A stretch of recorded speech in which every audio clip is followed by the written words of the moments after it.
All right. I believe we're live, you know? We're in there. Let's spam the hell out of this link real quick. You know we gotta do that. You know we have to do that. You know, we're just gonna have a good time. We're just gonna hang out, play some Yu-Gi-Oh! You already know. Let me spam this everywhere. You guys share it too. If you're watching this somehow already, share that shit. Share that 3 times. You and your 3 friends.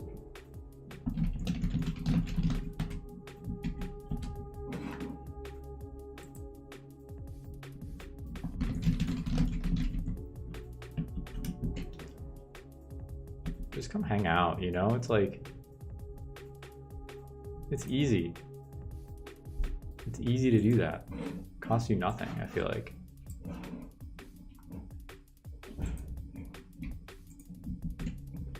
Let's see. I'll probably talk about some Diva Hero stuff. I'll just talk about normal, everyday stuff. All right, let's get into it.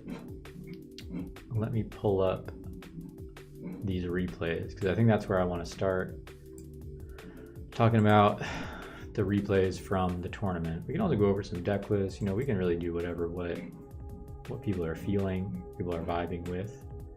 Let the people, you know, filter in and all that.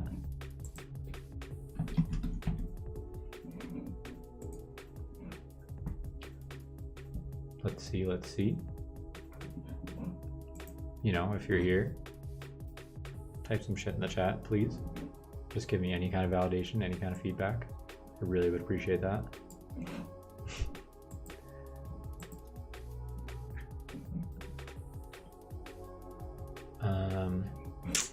But I feel like we can just get into playing. I mean, maybe I'll play a match. Maybe that'll just be a good segue. People enter the stream and it doesn't look like I'm just here jerking off. We can play a match. Why not?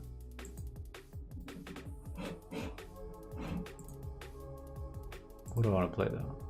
Yeah, we can play the Diva Hero deck that everyone's so excited about, you know? It's a good one. It's a good one for sure. Load it up. Why not?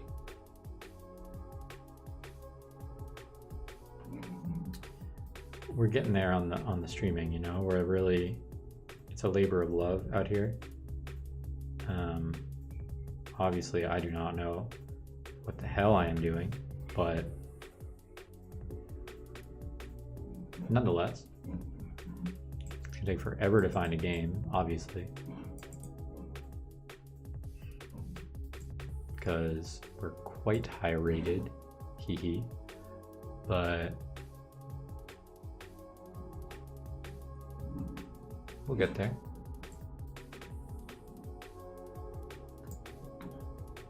Oh, let me make sure that I have the right window open.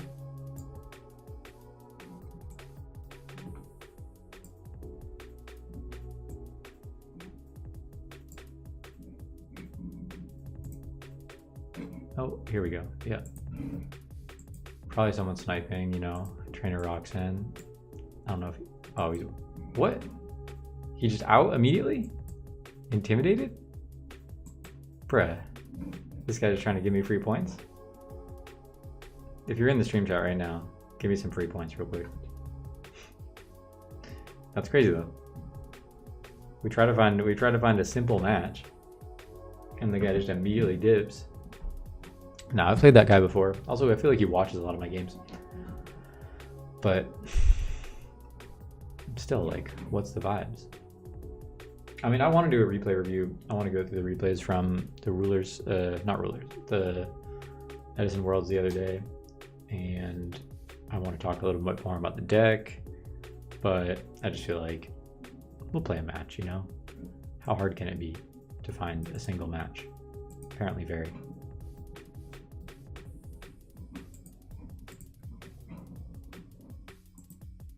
Bruh, this shit is unbearable. What the hell?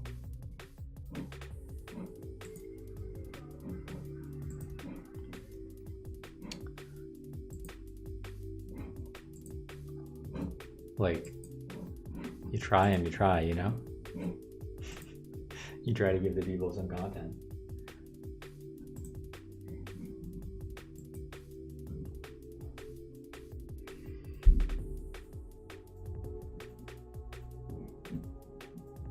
Please. Please, server. I have to resort to going to unrated or something just to get a victim.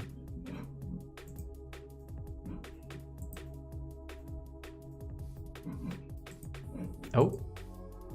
Okay. Hopefully this person doesn't quit out as well.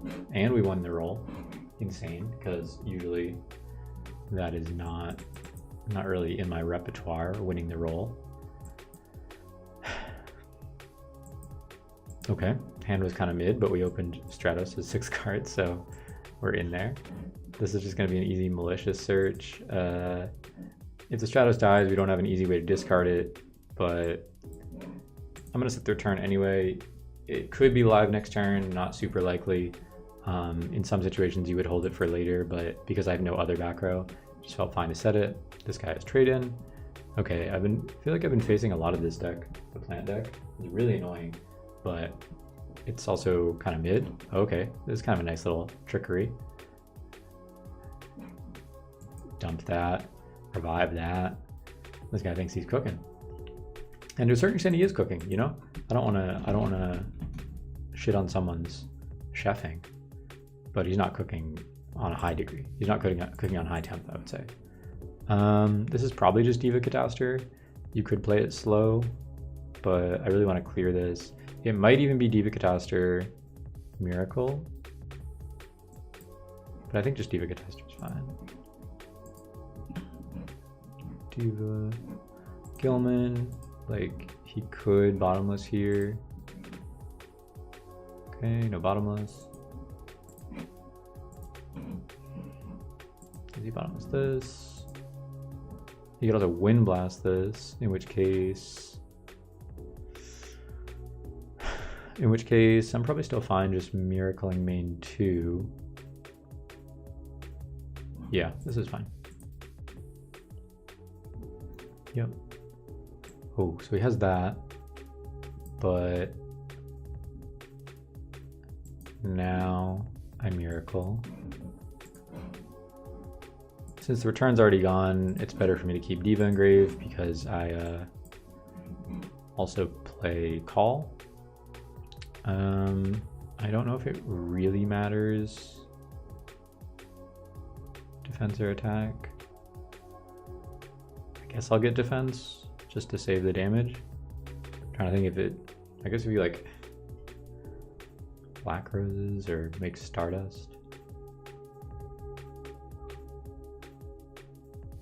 Sure, okay, I'll get an attack. Yeah, I think there's a reason to get an attack. Like if he goes debris, dandy, make stardust, maybe I'd chain this. Okay, but this is also just fine.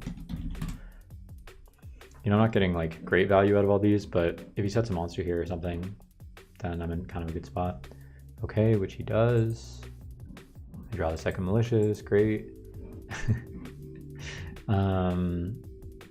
It's probably just Prodigy Caius in that case. Hope he doesn't have gores. He might have gores, but someone say something in the chat. You know, there's 12 of you. There's 30 of you. There's 300 of you. All right, so what happens here? Obviously do double mallet. Yeah, I thought this might happen. One fire in too tight, but he has to negate this. Maybe we can find a plague to make our malicious not so dead. Nope. Okay. We're just gonna hit. Hopefully no gores yet again. And there is no gores. Wait, did you let it go to the top? Oh, because he has trade-in? Yeah, sure, okay. I got confused for a second there. I mean, is that even good? Like seeing one fresh draw versus I guess it's good enough, I don't know. I have Diva, I have Prodigy, I have Malicious, probably no reason for that. This mill's another Dandy. Oh, I guess we're Amaryllis, sure. Now he just passes, okay. Okay. That's fine. So I can always Diva, make an 8. That's a little annoying. This is like, I'm sure there will be a lot of, you know, upstart goblin haters involved in the stream. But I don't think this really matters. Like, I also could call back that Prodigy and tribute it for Malicious, kind of cool, but I think I'm gonna use this regardless because there are a lot of draws. Okay, so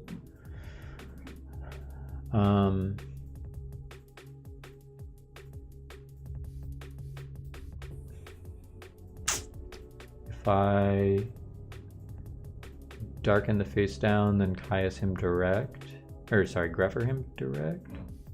Maybe I'll just wait a turn. I mean, this is almost assuredly Raiko set.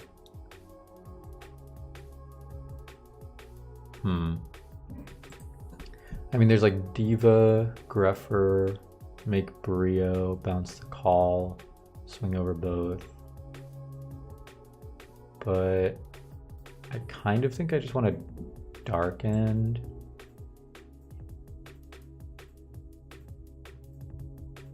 I don't know if that's crazy.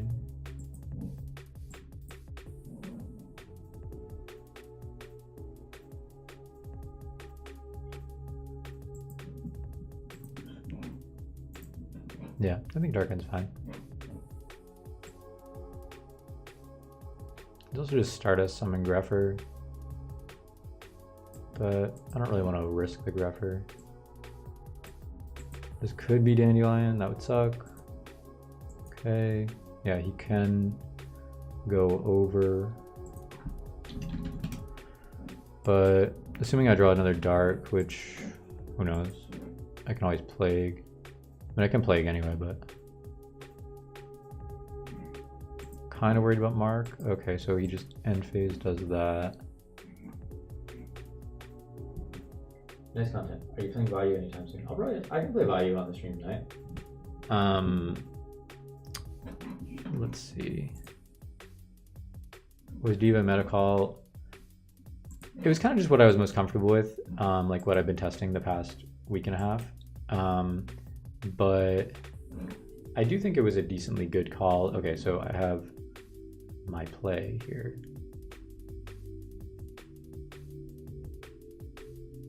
Yeah, there's no reason to do anything else. Yeah, I mean, it was a little bit of both, I would say, because I have just been playing it a lot. And then the couple matches that I did, like, honestly, when I heard the prize pool got announced, I was like, damn, maybe I should just switch to playing a real deck, you know? But honestly, like, I think I can make Goyo here.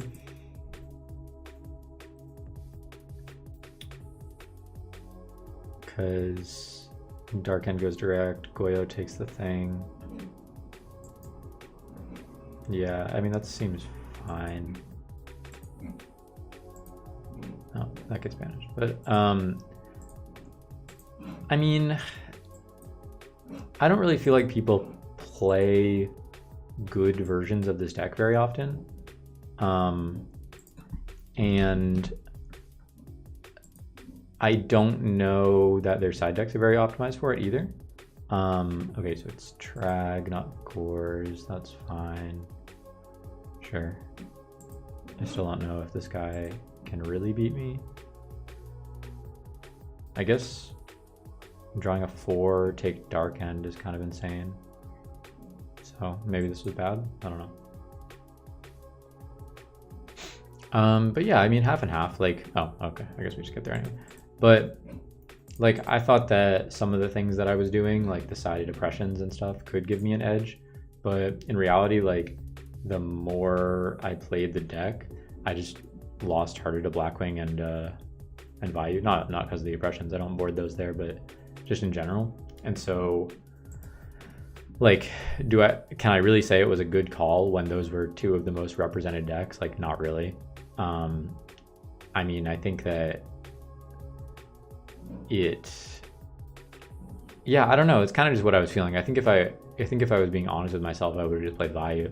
But I did consider it, but at the very end of like testing all this, I just felt like I wasn't really getting the results. Like, I played a few games on ladder with value, and I was just like, I was just getting destroyed anyway.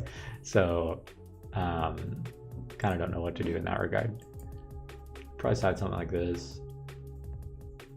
I think the upstarts, like in this matchup, you know, they're getting extra turns to burn you and stuff. Minecon is also maybe not that good here, although he's playing Raikou, so it's fine.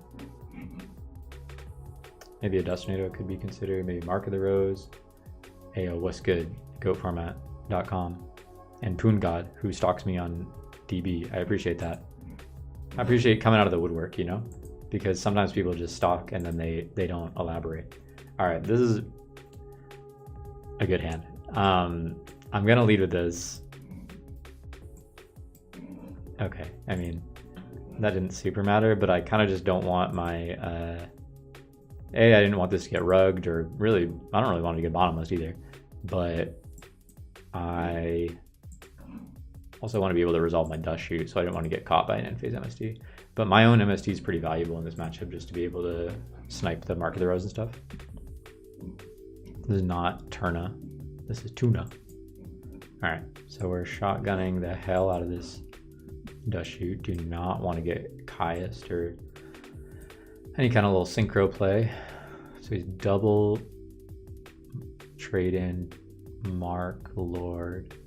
So Lord is probably just Lord, because I don't really want to deal with another tomato.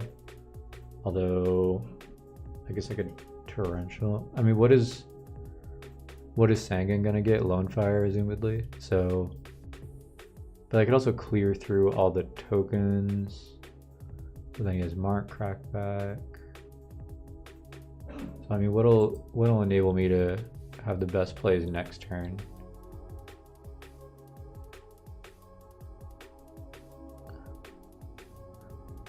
I mean, he can search. It's probably just Lord. Dandy's not really that big of a threat. He can search alone, but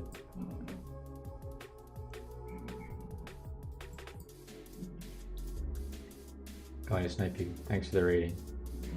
You might, bro. You play other online formats? I do. I already do.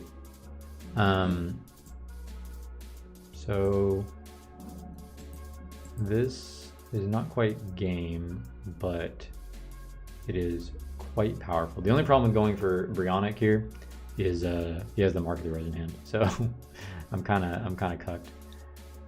I mean, there's not really a good way for me to get around this Sangan. I could not attack it at all, which is honestly not the worst.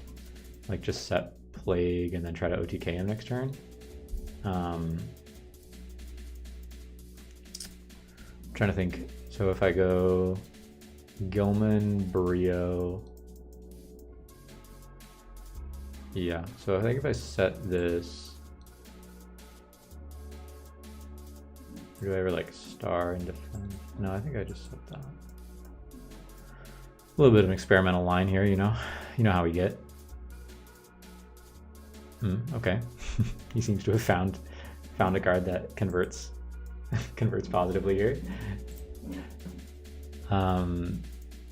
Okay, he's gonna find more positive conversion cards, but also getting rid of the crow is big.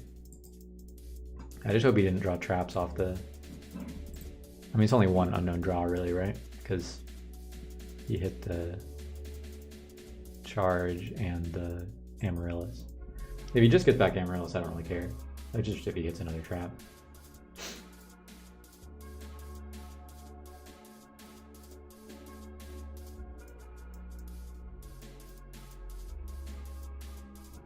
Bro, just let me kill him.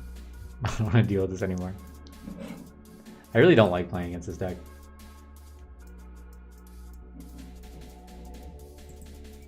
Okay, so he's foolishing Dandy. Oh no, okay, Plague. Plague stack. Make 5. So I don't know if he stacked one of the cards, probably the dead trade-in or something. So we could get a Catastor here, or an Android Chair, whatever. But like if he goes Sangan Lone, then I'm just torrentialing. Okay. Yeah, there's no reason for me not to torrential that. But he still has Mark Dandy. So it leaves the Mally in hand, which is kind of annoying. And you can Amaryllis back here. And he has a number of... Yeah, he left the 1 Lone Fire in deck. Makes sense.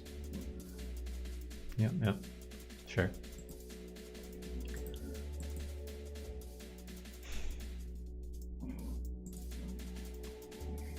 I hate it here. I guess I can Plague stack it. I fucking hate it here.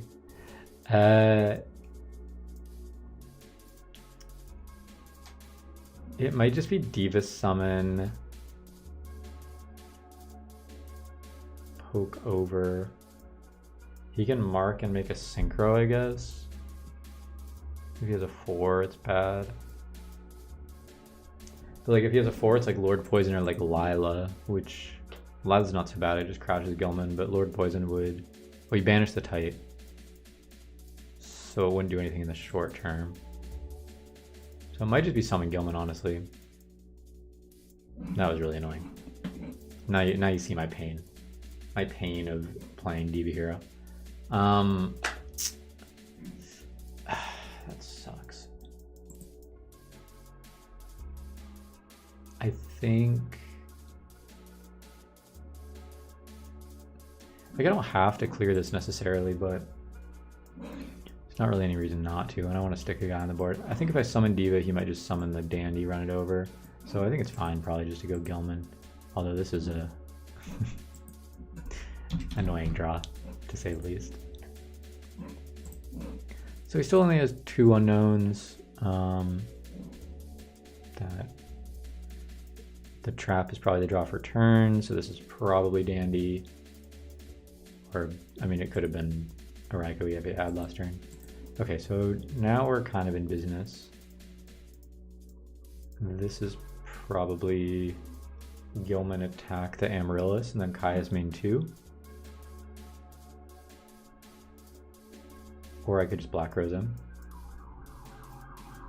Don't really hate Black Rose. Nah, but if it's Dandy, then...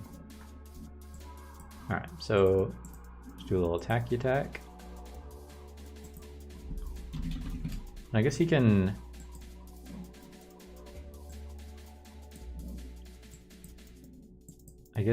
mark on the Caius. Okay, so it's Dandy, Mark, and 1 unknown.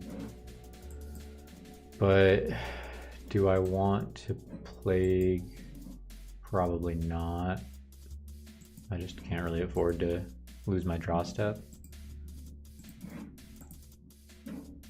Okay, so that's actually really good. He finds the other trade in, so he didn't stack the trade in. He probably stacked... What was the other card he had? He stacked the Mark? Or he found the trade in off the fresh draws? So maybe he doesn't have Mark anymore? It's probably swing, main phase 2, Diva. Maybe Diva no effect?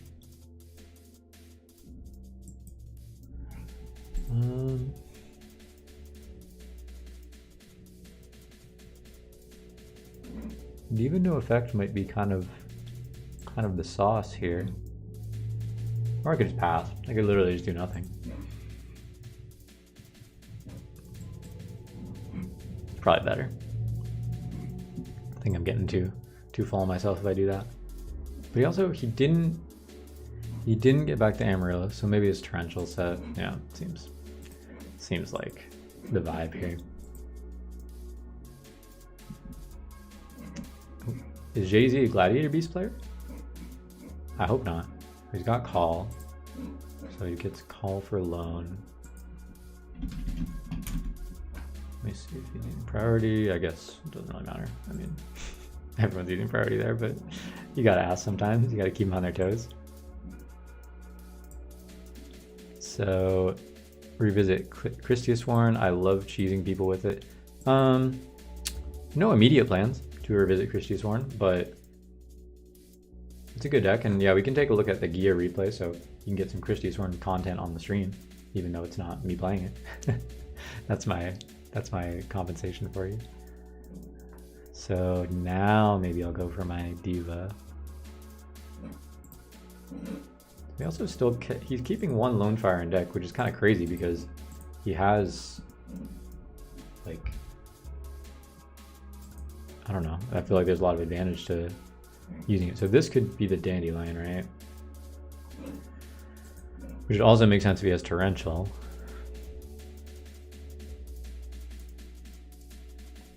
Return's a good draw, and I guess he did stack the mark at this point, but I think summon this no effect. Could be just swing with both. Make a Stardust or something. The reason I'm not using the effect also is because I have the other Diva in hand.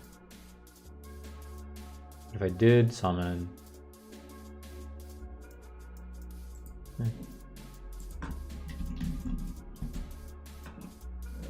Sure, no effect. Whatever. Oh, he's thinking about his damn Torrential Tribute. You know he's gonna have Torrential Tribute, and you know I'm gonna look smart. That's the reality of this situation.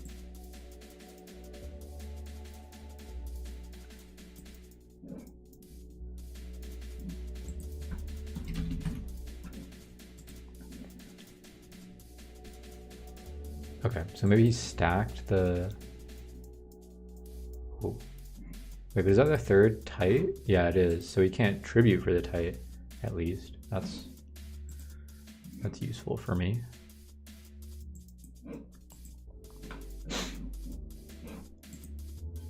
And is that... So did that mean he did stack the Dandy then? No, it still could be the Dandy in hand. Oh, but he doesn't have... Was he a Tomato here? Sure, whatever. I might have made some mistakes along the way here. Oh, he gets a fucking Botanical Lion, Jesus.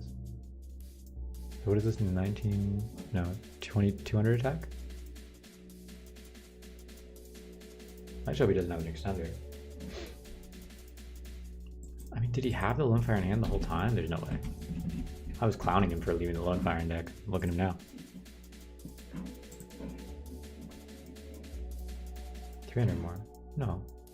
No. Oh, it is. Okay. Yep, it is. He's right. He knows his cards. I don't know his cards. I actually do. I do know Botanical Lion. I'm familiar with Botanical Lion. This is quite a strong setup, and I am quite low life, so I will need a quite good draw. And even though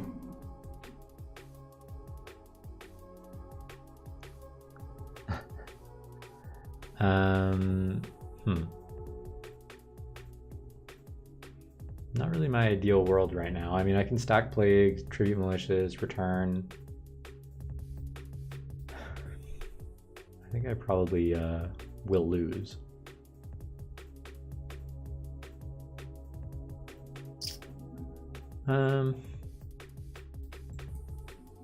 Maybe I just have to hope he plays a little passive, and then next turn maybe I could kill him with Return. I don't think this one's looking good, boys, but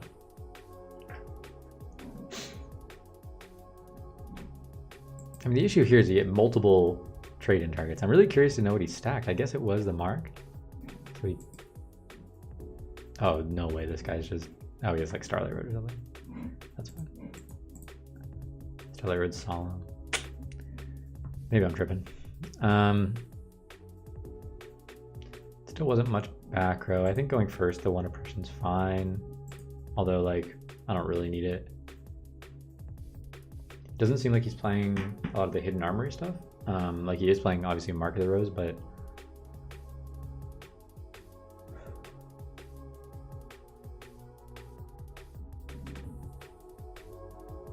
Dinah is also like pretty good. Damn, that guy kind of cucked me, let's say. I mean, Caius can also come out. Maybe just like Caius or Dinah. Turn 2 Caiusing the Raikos is really useful, but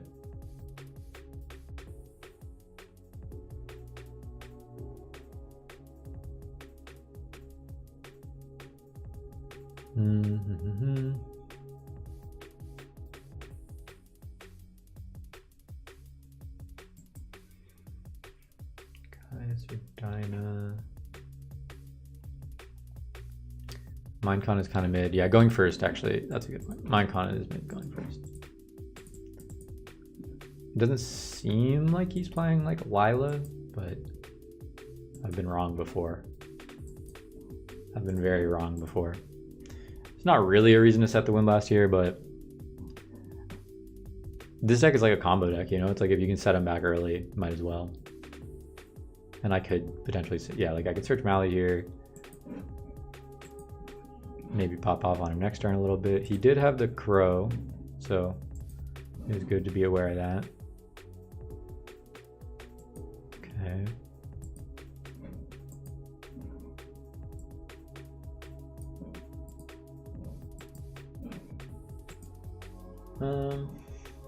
So I can Diva Gilman, Dark End, or I can just Prodigy Caius, which I think I probably like better because it keeps it out of the grave.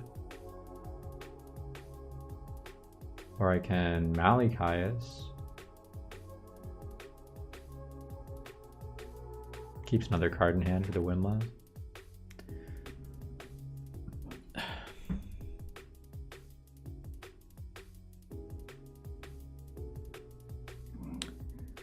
think just Prodigy Caius is fine.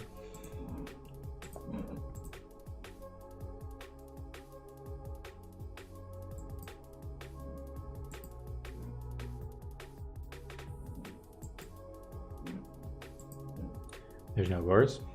We're lit.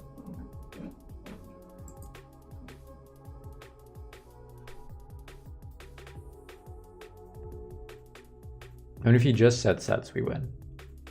That's also worth noting. No Oppression. It's just hard if you ever draw it when they have the Titanial up. Like this deck doesn't, like my deck can't play under Oppression. It just, if I already have a board and if they're very special summon heavy, but they have cards that like Mark of the Rose that like work under Oppression, like remove stuff from the field. I guess they have DDR too. I've sided Oppression against this deck in the past, but it kind of depends how much stuff they have. And like they have the Raiko engine too. Like the Raiko engine is just like not that good against Oppression decks. Okay, so we're just killing him.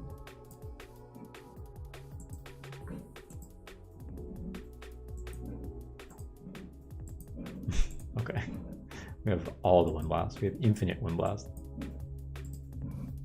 So maybe I do this in a way that I can kill through a Trag.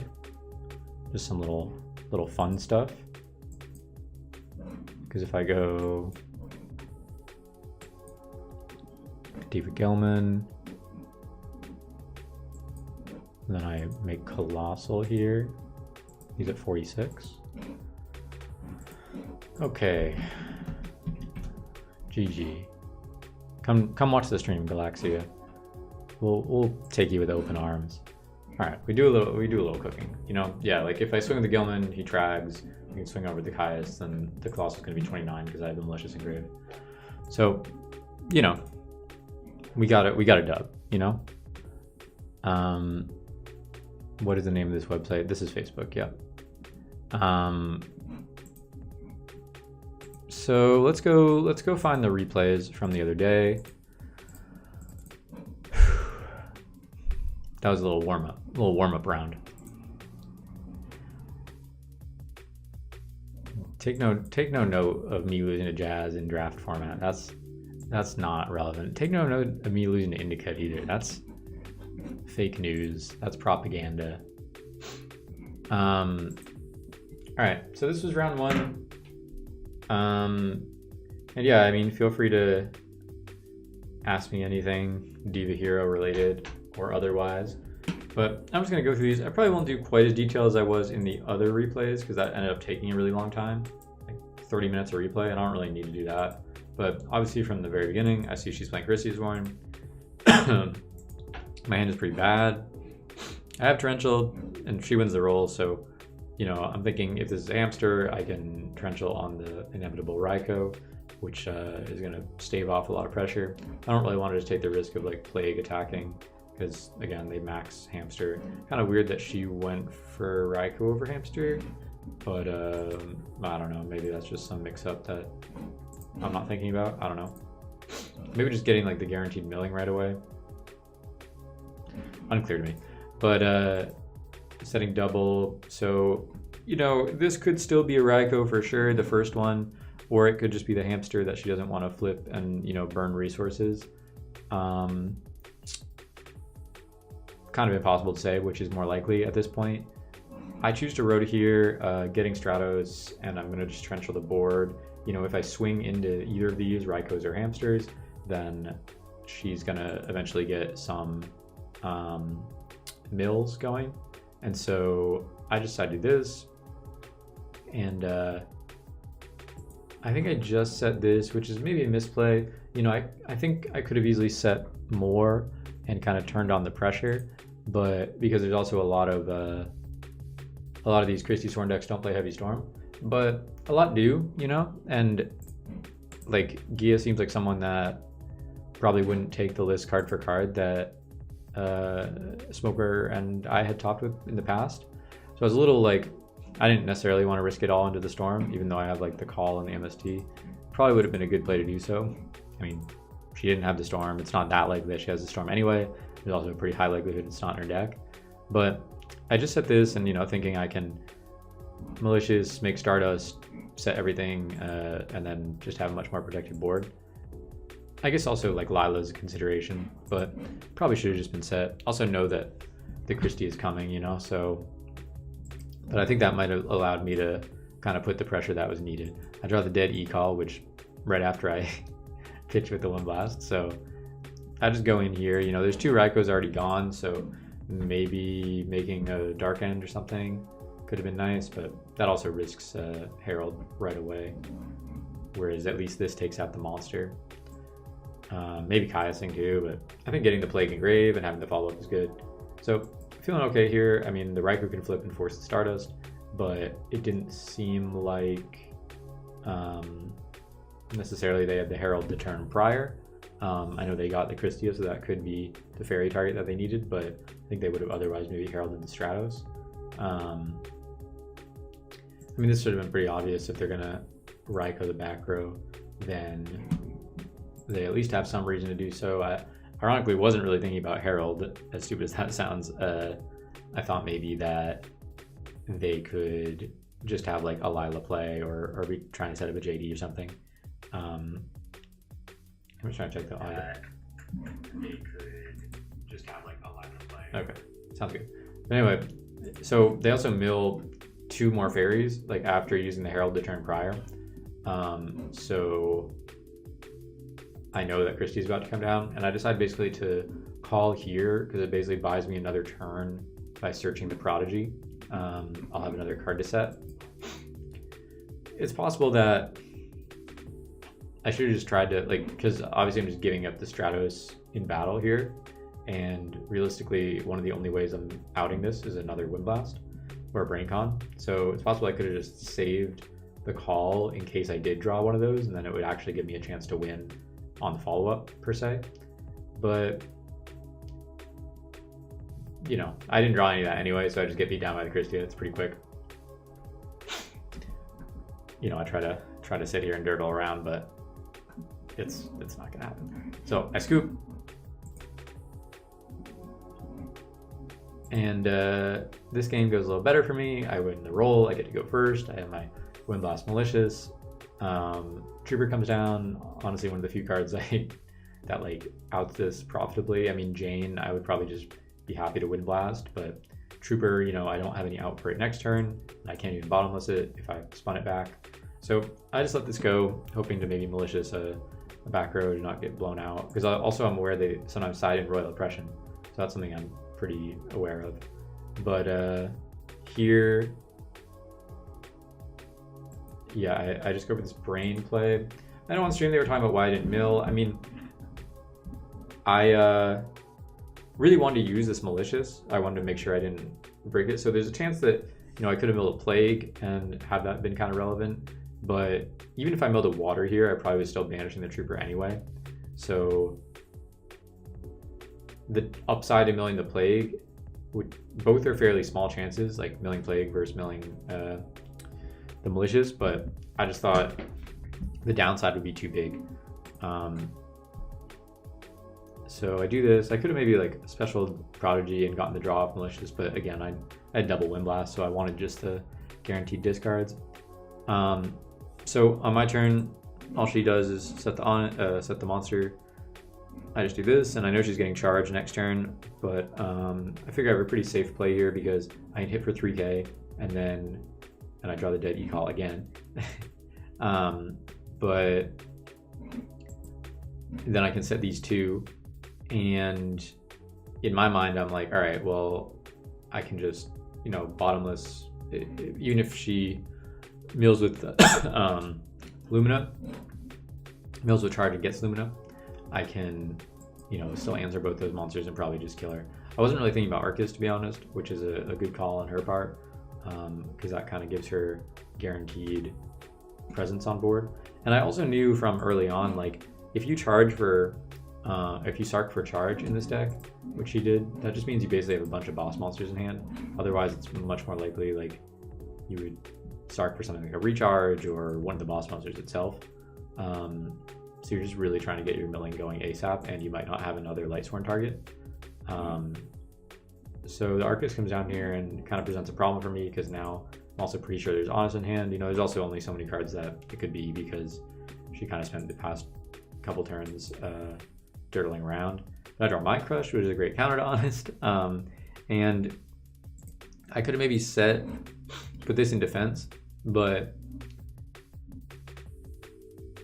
there's a couple reasons why I didn't do that. I mean, there's a chance that he will get kind of greedy and try to swing. She will get greedy, but it's also like I would be forced to bottomless an Aaron, and I figured I'd rather just keep the bottomless, but I end up using the bottomless on the Lila anyway. And now, because I drew a monster, and I guess specifically Greffer, I have game here. So I do it in this order because if she had the Honest and thought maybe I was going, or Herald, and thought maybe I was going for a big play, then maybe she wouldn't Herald the Greffer, which I don't want her to do. And now I can Mind Crush, call the Honest, and still be able to use my Plague. And there is a chance that, you know, she could have Heralded here, which would have prevented the kill. But by that point, you know, I think I'm probably just too far ahead. And I think she's way over fairy count as well. So I take it here. And now we're on to game 3. I open Vortex, which I'm always happy about against this deck. Same thing, Sark for charge, and sure enough, she had a handful of boss monsters. I don't know what the draw for turn was, because I ended up passing myself. But I guess she just didn't want to recharge the Celestia. I don't know, I might have gone for the recharge there. But I decided to snipe this back row. You know, if it is oppression, then I'm kind of down to force it. But otherwise, you know, anything it could be, I'm probably happy with the Caius trade. There's no like good trooper or something engraved for Call the Haunted. So I just want to get the damage in, set my traps. And here I make a pretty good play, I think, and wait to see the search. Wait to see the search and also to see the mills. So I just shoot after on res of charge. And that's just because I want to know if there's multiple boss monsters, which there are, which is going to be live, you know, which I can see from the contents of the grave after the mills. And I don't know if right away she had 4. Yeah, she does have 4 already. So, but also the fact that there's double Christy is kind of frustrating because I couldn't even send 1. And I know that more than likely she's going to be able to get 1 live in the next turn because you're going to get a lot of milling and you have grave control with the beckoning if you really want to. So, oh no, the beckoning's banished, my bad. So with MST, yeah, I'm not, like, she could, even if she really wanted to, go for a line this turn that's like, I guess maybe MSTing the back row, but Lumina pitching Christia, get back Lila, which she did, then you banish both these for the soul and crash it, and then you could drop Christia main 2. Obviously I had Vortex, so I was more than happy with that, but this is really just her trying to keep 2 bodies on board for the Celestia and just, you know, get good mills in on that. I decided not to Torrential here. There's not really much reason to, because I know the whole hand, and even though it would deny the mills, probably the Soul of Purity would come down and just hit me for 2k, and I can't even really kill it because then that would be 4 fairies, and she could just tribute it for Celestia the next turn. So it's kind of just a lose-lose situation for me. This at least gives me a chance to kind of like fend off damage and apply pressure the next turn. So Break Con's a good draw, and you know, I'm kind of seeing a damage-based win con here. I could, I don't know, I guess just Vortex here, but I think there's not much reason to. So I do this and just to relieve the pressure on the field. If I had left the Lila on the field, then it could get really out of hand because Plague's engraved. And so she draws the 3rd Christia there. And so obviously I know that these are coming down. Puts yourself at 4 engraved. Doesn't, you know, make a Stardust or anything. I think in this particular situation it wouldn't have mattered that much, but it was kind of surprising to me that she didn't go for that. But I guess you would have had to banish 2 fairies in order to make that work. But anyway, and then I'm looking at this board and I'm like, man, if I just draw a monster of over I don't know, I guess 1400 attack, then I can kill here. But it's not really that many. It's like Stratos, Gilman, Greffer. I might have had Dinah in. I don't know. Well, that's also lower. But you know what I mean? Like, so it's not really that many good draws here. I mean, there's other things that get me out of this situation, and Vortexing is not really bad either. But I do draw Gilman, and I just slam my whole hand. And I could have Mind Con too. I didn't have to Vortex, but it doesn't really matter. And so I just kill here. So in all actuality, kind of lucky the draw that I got there. I needed a monster, but I don't actually play that many. I mean, I have Road to E-Call, and I would not use the effect to play around the Herald. So, you know, 5 or 6 draws maybe, but yeah, you know, hey, we take them. So with that, round 2, and these hero matches were kind of a bloodbath, I gotta say. I think I cooked, so to speak. And let's see, and yeah, you know, these are all like, it's not open deck lists, but the replays are available to the tournament participants. So I already know what people are playing for the most part after round 1, because I can just go back and look at their replays. In fact, this guy, I think I forgot to do that. I think I didn't know exactly what he's playing, but I don't think it really changed my plays anyway. And after turn 1, you know, I see he's playing Diva Hero Beat more or less, because I think he sends, yeah, Diva and does this. So I'm like, okay, it's probably just pretty standard Diva Hero Beat. He goes for this pretty aggressive line. So I know exactly what he added off Stratos. I say things like this sometimes to make people lose focus, because maybe on his mind is like, should I attack with the Stratos into Gores or not? And like, if he's like mid answering a question, he might just like default to kind of the brain dead option, which is attacking the Stratos. So I've said this before on stream, and I feel kind of bad like revealing that, but like 99% of the time, if I'm talking to you in the game, it's probably to make you fuck up in some type of way. It's kind of mean to say that, but like that's just how it is. So I do drop the cores here. I mean, who knows if any of that worked, but I switch both. If the Mirror Force came down here, I wasn't in a great spot, but the alternative of like leaving the Gores in defense, like I think he's going to get too much value off this future fusion, so it just doesn't make a lot of sense to me. And also like one way that I might end up clearing the this 0 or the 1 off this is Mind Con and then using my own Miracle. So this ends up just working out. Like I guess I could have done it here, but I figure that if I can draw another dark, then it'll be make more sense to do that next turn. Because like I'm down to take a little damage here, assuming I don't die. And like I can set my Solemn and then guarantee my Dark Arm play goes through. So I just get the draw here. I draw Call, which is not very useful. He has double Gilman, haha. But sets Gilman. He just didn't want to summon into a TT or a Mirror Force or whatever. I draw Mind. Or no, sorry, I draw Caius, which is a great draw. So what do I do here? Oh yeah, I just banish the Mally. Yeah.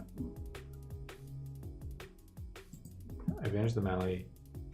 Yeah, to be honest, I wasn't even really thinking about this like Mind Con play, and even though there's like I think a decent chance that this was just like a Snowman Eater or something, there's still not really much reason for me to do all that.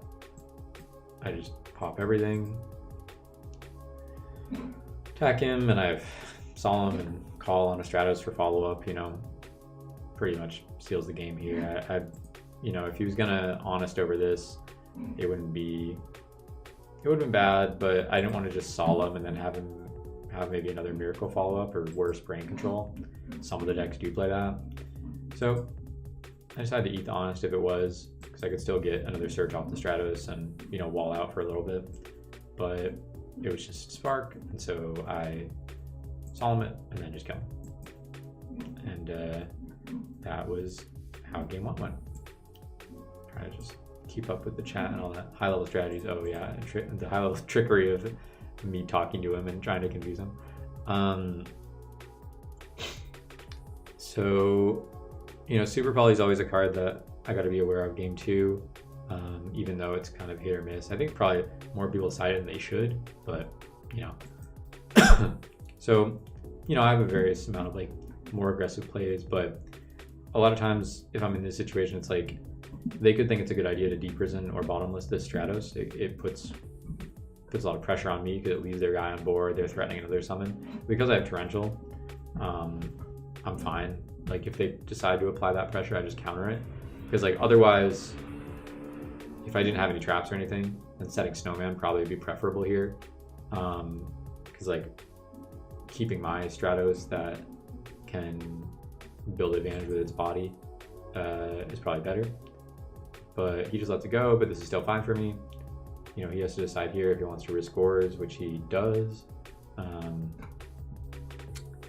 With the Gilman, I mean, it wouldn't be that bad for him if I had Gores, so understandable.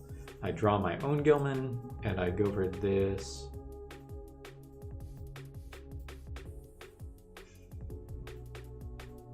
You know, if I go for Grepher Mally, like Plague plays, then that gets really blown out by Crow, and it doesn't even really like if I'm making Stardust or something, then Deep Prison still hurts it. Bottomless also sort of even hurts Stardust because I can't get over the Android anymore. And then like similar stuff like Mirror Force, or if I'm making Thought Ruler, then it's even worse to make those.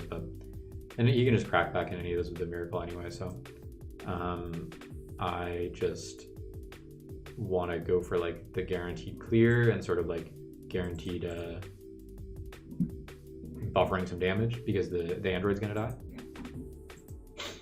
So now I can set this, and like if he attacks into it, great, I'm lit. He does attack, and I pop this one that hasn't attacked yet in case this is a Hero Blast set, and then he can't still attack me directly.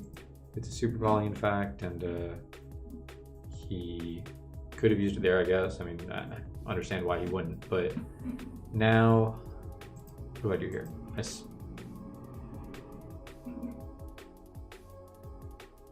So what do I do here?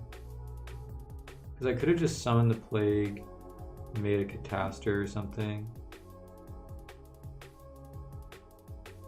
And then like, if he bottomlesses, I can still special and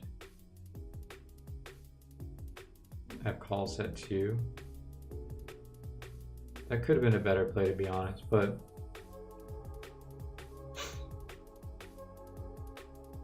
instead I go for this. Oh, I'm gonna like Greffer, send plague, pitch plague, send Mally, stack, and I have call 2. I see what I was going for. I don't know. I mean, I think going for something more conservative could have made sense there. But now he flips this like premature, like I declare Greffer effect and he just instant flips Shadow Mirror. So I kind of have the opportunity here to decide which I'd rather have engraved, but I decided to still go for the plague and still call it back, and once again, like could go catastrophe here, but then now I'm just losing to a single battle trap. So I decided I go for this. I bounce back the call. I could have gone for Mistworm, but I remembered, yeah, if he bottomlesses there. I don't know, I'm not entirely sure this was correct. I swing, which I maybe don't have to, but Super Ball here is good, but it's also hitting the Hero Blast out of his hand. And like, I actually do have follow-up next turn because I can just call Brio. But he knows I have call 2. So him doing this kind of didn't make sense to me, but it should have probably been a red flag that he either has like something like an Honest or a Miracle in hand, because like otherwise he knows that the Brio can just swing over this next turn, potentially have even more follow-up over the 0. And so he just does this, nukes it, and now I don't really have a play to beat the 0, and or maybe I draw something. I think I draw something here. Right, I have like Plague, Mally, Thought Ruler. Yeah, and I mean, this, it's very unlikely that it would really get me back in the game, but if this runs over this, I go up some life, and then like if he has to crash this, I go up even more life. But he just has the Honest anyway, so I just lose. And now we're in game 3, game the 3rd.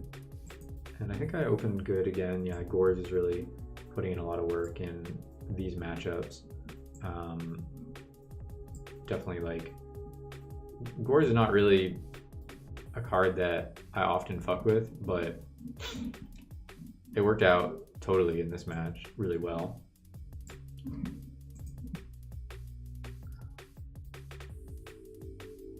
So dumps. Oh yeah, I just passed turn 1 because I didn't have a very good play. Set Dust Tornado, which, you know, like can bait him to attack. He just decides to pop, which doesn't seem like a very good play to me, to be honest. I just think that, especially if you're not saying like, oh, you're playing against me, but like if you're playing against a player in this invitational tournament, I just don't really think that they're going to get caught by that. But at the same time, he had kind of an abundance of monsters anyway, so even if he's losing out on the search, it's not really that big a deal. So I don't really mind it. I decided to target one of the back rows because kind of whether or not he attacks here, I'm going to have some good plays, and I really would like to hit, you know, a Spark, Shadow Mirror even, because I can just, you know, brain or mind and use the Plague.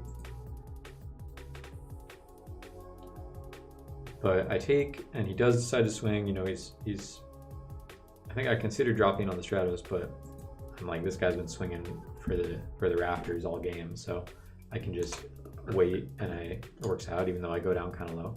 Momentary water break. I'm gonna let this play next turn or two.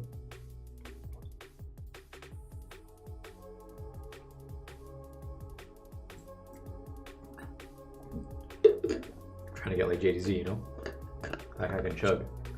But I set the Gilman here.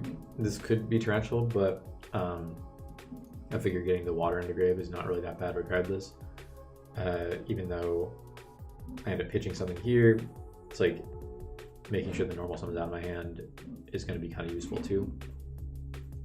And yeah, I can just set up a lot of pressure next turn, regardless. He doesn't have a water yet. Oh, he does have a water, my bad. But I think this is also like if he, yeah, I think it was also if he miracled, then I would have my crackback of like mind and be able to miracle and still have my normal summon if the Gilman goes to grave. And it kind of gives me this opportunity too, where it's like, if he torrentialed there and I did have another normal summon myself, then I'd still be able to push. But there's just a number of good draws in a row for me in a sense, because now I have protection too. I know he's redrawing the Future Fusion, which is also why I use that. I didn't target that with a Dust Tornado because I knew I had the Wind Blast and would probably be able to prevent that from coming out and have him redraw it dead. So kind of lock him for 2 turns, especially with the Gores, and be able to hit for a lot of damage. I actually make a pretty big misplay here because I draw Prodigy, and knowing that this back row didn't answer the attacks last turn, I was like, I can probably just go for game. But I kind of forgot I had the Plague Grave. So even though it would have been a bit of a risk into Torrential, I think like summoning that, summoning the Prodigy, stacking for Plague, making Armory Arm, and that would threaten lethal already, so then I can Miracle, and if I were not fearing, you know, a back row, it would threaten lethal no matter which he depresent or something, or, you know, had one answer to. So yeah, Bottomless wouldn't have been able to stop him. So that would have been a lot better play, and it actually gets me into some hot water here, because now it's like, I draw the Upstart, like, this is actually a spot where Upstart costs me, right? Because he brings this out, I Torrential, but he's dying. And I was thinking I was sitting, you know, fine, because anything he summons, I can just either Brain Con for game, or, you know, with Diva. And I was pretty sure this was not a live back row anyway. But there's really only a couple things it can be, like pulling the rug, maybe a Super Poly he hasn't had an opportunity to use, because I haven't really summoned any heroes, and there wouldn't have been a good chance for him to use it. It could be Shadow Mirror as well. Might have done it preemptively to stop the Gores, but there's a chance. And so when he summons his Dyna, I'm kind of like, oh shit, I'm about to lose, because, you know, I can't hit him for game, and I can't convert with the Diva. I draw E-Call, and I make, you know, a very nice, hold on, Decree Side, Ice Barrier, wait, sorry. I need to open it in the other screen. Let me read your thing. Nice playing, James. Not sure if you already talked about it, but curious why you didn't go for 2 Decree Side like a true hero, the Lone Breaker, which runs into sided rugs. Yeah, I mean, the rugs are a real thing, but at least the games that I was playing and testing against like Indicud, I think that just a lot of the problems I was having against Vayu specifically was when they would have like the Arma and Hamster openings. Like dealing with their big plays is not really the issue. I mean, oppression is the issue. So I just thought something that I could summon early and not have to play so passively, because like if you play so passively, then they're just going to keep all their Raikos set anyway. And I just feel like it's kind of a losing game. I mean, the Breaker makes the rug live, but like any of your other normal summons make the rug live too. So in a sense, it's just like eating the rug, you know, like I would rather, yeah, like be able to Dust Tornado it and, or yeah, like, but Decree is also kind of risky against Vayu. Like Decree is great against Blackwing, but even then I have to side out like 4 of my traps. I can show you how I was doing the sideboard plans, but like I have to side out a lot of my traps, and like then I just have a lower density of traps in general. Like I was boarding in 3 Snowman and 1 Alias with the 2 Decrees, and then I was kind of monster heavy, and like even though Snowman's really good against Blackwing, you don't really want too many Snowman. And so at the end of the day, I just decided to pivot last minute, but I was using Decree the whole time, and like I was really liking the Decree auto wins. But we need to pause that discussion for a moment, because let's just observe. This is the Luck Extreme James Arc, you know, don't mind if I do on this one. Little master class, let's say. Hit him with the brain, you know, the back row's dead, and you know, of course he reveals it. He reveals that it's the rug, and you know, I would have run into it and potentially lost this game, you know, just So just kind of a day in the life, you know, a little no effect moment. You know, not the craziest play, not the worst play. It's not bad, you know. It's not a bad play. I might play a match real quick just because like I feel like the vibes are kind of waning, so I want to get some energy back up. Yeah, I mean the decrees were kind of performing well for me, but then I was still just losing to Blackwing overall, and I was kind of like, well, if like I don't necessarily feel like the decrees are significantly better than Dust Tornado, and if like both are bad and I have to get some amount of lucky with both to win, then I'd rather have a little bit of wider coverage with the other stuff too. I guess that's part of the logic. But I mean I don't necessarily feel like Blackwing's a bad matchup. I mean we can get to some of those in a second too. Let's play. Do you want me more of that deck? We want to play Vayu or something. I've been playing Vayu lately. I'm gonna run it with that. Just a very normal list. We can also go over the top 8 decks, you know. Have you ever tried setting Raikou? Oh, it's just a Raikou. I have not in this deck. I don't think it's bad, and I think that there's like some Raikou hamster hero decks that could be viable. But I just haven't really found the list yet, and I still don't really feel like it'll be better than Vayu, you know? But I think Raikou's okay, especially going first against Vayu. It could be okay, but you know, Raikou just has its own problems of like it's slow and like it can mill your good stuff. I mean, that's not really something that I'm actively concerned about necessarily, but it's just not as consistent. Man, I've played this guy like 3 times, like within the past couple days. I think I lost to him once, but I think I was using some like troll deck or something. I don't remember. This is a fucking hand. Jesus, this is why I shouldn't be allowed to play this deck, because like what is this?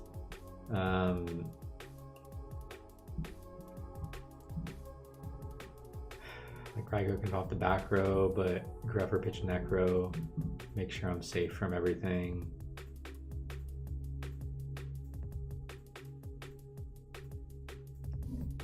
I think it might be Raikou, to be honest. Because even if he summons like a floater,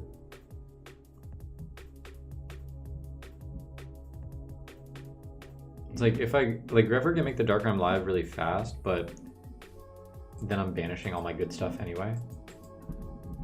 So really, if I mill any amount of darks here, it's good for me. Mill Sorcerer. Oh, this is a charged Sorcerer version that I've been using. But I can also slow roll the Dark Arm a little bit. Oh my god. Okay, maybe I don't have to slow roll the Dark Arm. I mean, sure. It's also like, what's funny is I could pitch the Dark Armed, like pitch Vayu, Censor Roko, Normal Plague, Bounce.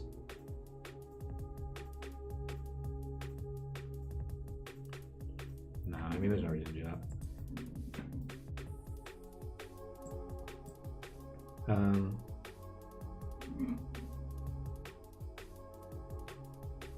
mean if it's just like a prison or something, it's just game. So you know we're always going for it. This is a little sus, I gotta say, because it's very all in, but we're playing for the stream, baby, you know? Is it ever like bottom? Did I ever like do this first to beta bottomless? Am I crazy?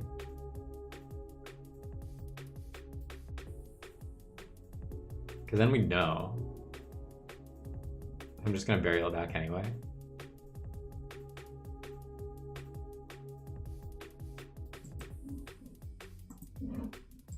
That might be crazy.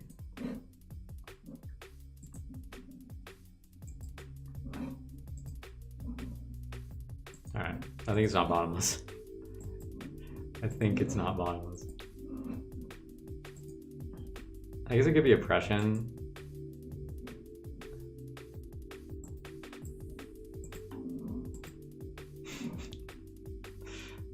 I don't know if that was the correct sequencing, but you know, we're having fun. That's crazy. Pretty big, pretty good draw. What are you asking me? 2 hamster. I mean, the thing is, yeah, both of them were on 1. So I think hamster is very important in the mirror, especially going first.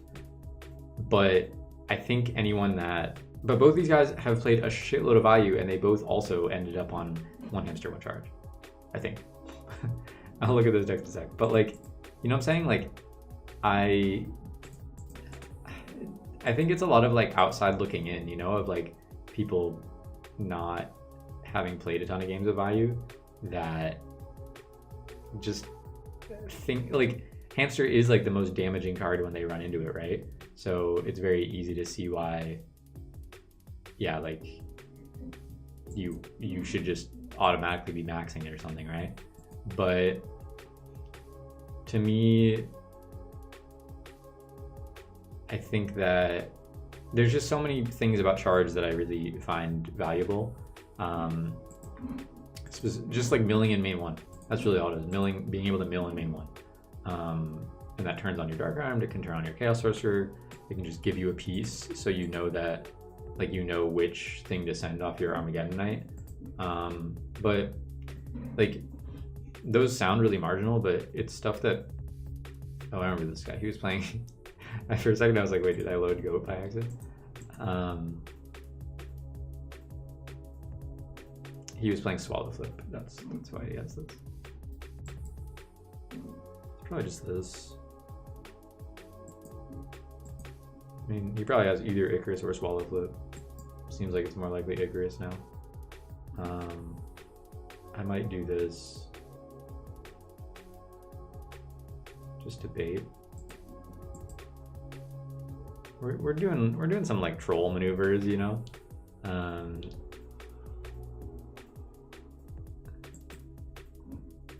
But when it works, you know. When you're good, you're good. This shit is so stupid. How you guys let me get away with this? You know, it's like I shouldn't be allowed to make plays like that, and it worked.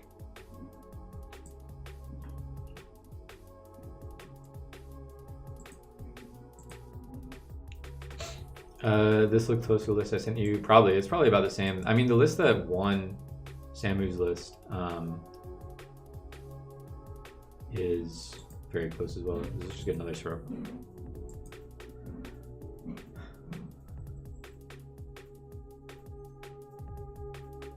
But now the good thing is I don't even have to pop the monster. I can pop the bet. Yeah, I mean, Samu's list is only like a couple cards different. I think the list that I think really hit the nail on the head was Spiral. One, I think it was a 3v3, but that was directly my list that he did well with. And that was like double prison. Like I think he played 3 Sirocco in that list, whereas I only played 2, and yeah, he's just out of here. Okay. So we got our little dopamine in, some excellent OTKs and dope plays. But yeah, like let me pull up what I'm talking about, and we can talk about the decks in the meantime. So these are these decks, and then just make sure you guys can like see this.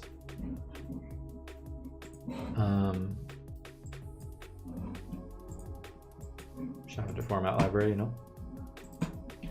Spiral. Maybe this is not on here.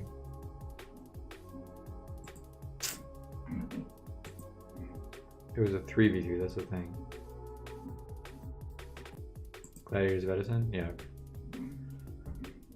Yeah, so this deck, which I had sent him this list pretty much, I'm pretty sure it was in our like Overdose group chat, because I was playing 1 book at the time. Run Return, 1 Oppression, 1 Sork, 1 Hamster, and I played Cyber Dragon, he played Sirocco. But I think this list is very solid. It's still very solid. I'm honestly considering putting the book over a 3rd Deep Prison. Like, I think it could be pretty good. But just like a strong, versatile list. And I mean, I feel like this kind of set the tone because it's a list that I've been using for a little while. Like, this is in March. I've been using basically the same list since January, at least. Because I remember playing a lot of money matches at the time against people like Samu. And yeah, I just use card for card this list. And yeah, it's really good. And so there are things that I would change a little bit because there have been some meta changes. But I think this is like kind of as good as it gets. And the guys that got, let's see. So the guys that got 1st and 2nd, Turna and Samu. I mean, this is playing Gores over Book, right? That's the only change. Gores over Book, and the sides got Snowmans. It's got the side's pretty different, but that's Gores over Book, the 1 change, 1 card difference. And then this one is Gores and Reaper over Book and Sorcerer. So he's not playing Sorcerer. So, you know, like, it's all the same deck, you know. I don't know. Even whether you're playing Sorcerer or not playing Sorcerer, or you're playing 2 Hamster or 1 Hamster, it's like, these are 1 card changes, you know. It's but yeah, I mean, both these decks look pretty good. Yandame, Georgian, played Reaper. I don't know how to assess Dragon Turbo, so I'm not going to talk about it. Ludo's deck, probably pretty similar to these guys. Yeah, the side deck was kind of interesting. I mean, nothing too crazy, but just different from what we had played in the past. Like, didn't play Oppression. So, and there's mine. Let's take a look at mine again, you know. That's a nice looking deck right there. Beautiful deck. But yeah, I mean, on the decree note too, it's like, I don't think any of that shit's gonna save you. Like, it's just a hard matchup regardless, and you kind of just need to get lucky. Although, we'll get to that in a second, because I do feel like the Yandame match was pretty within grasp. He just got pretty damn lucky. Let's do one more STL killer.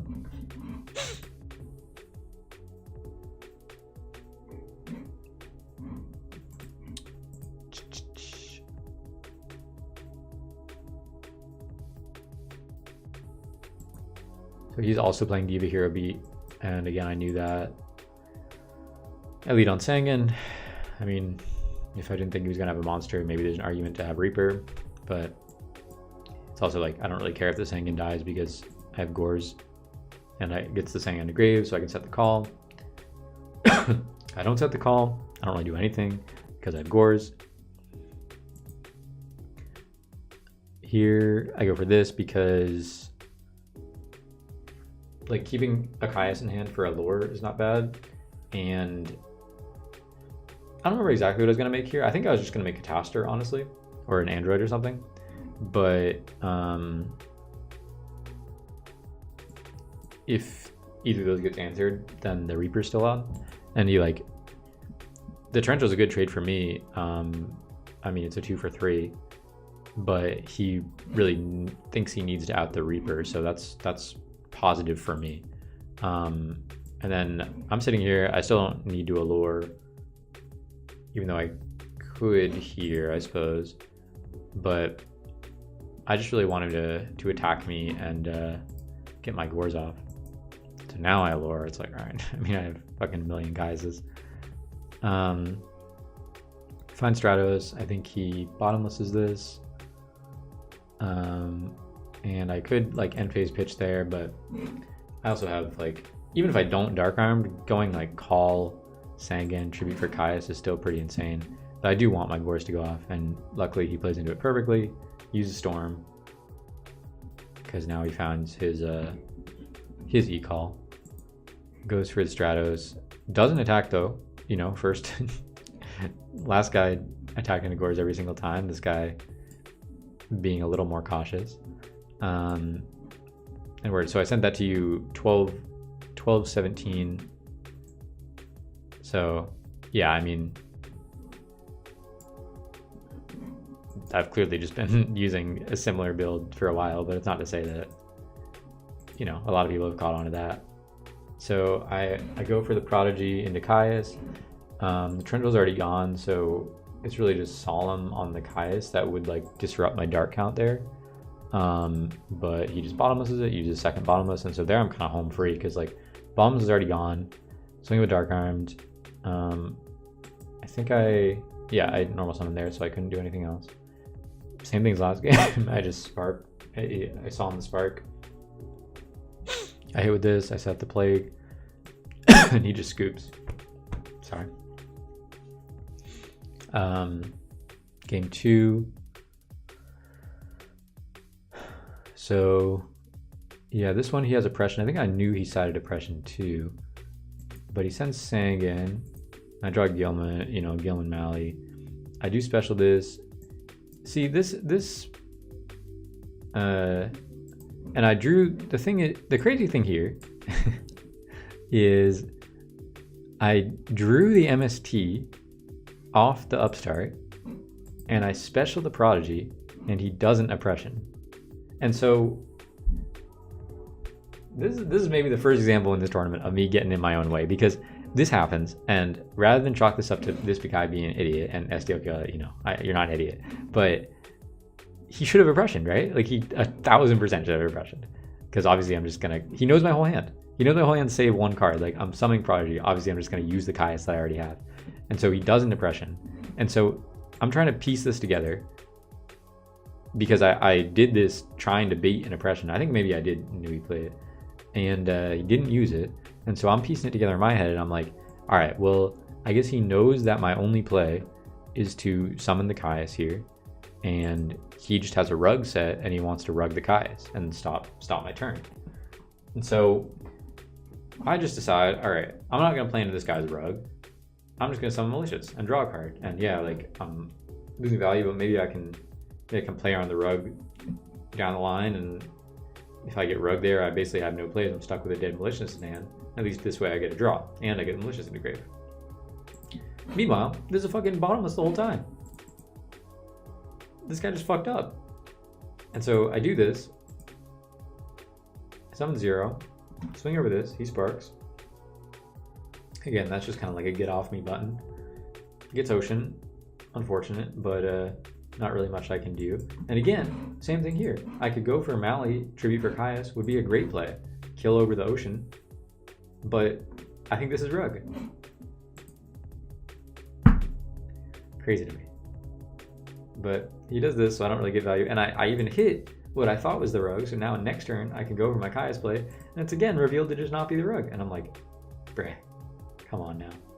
So this stalls me a little bit, but now I can't really Caius this because I'm gonna just lose my Reaper anyway. And he goes for this play, pops my whole board, and he would get to summon the guy he had in hand. But yeah, I can't believe that. What the hell was that?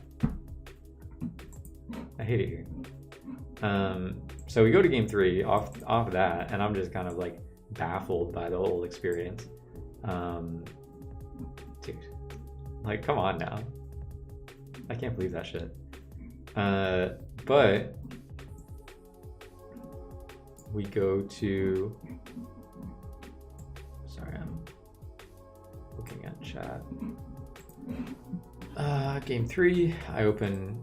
So I mean, I hope in some of these games you can kind of see the appeal of the e-call, right? Because it's like, my deck kind of lives and dies on the turn 1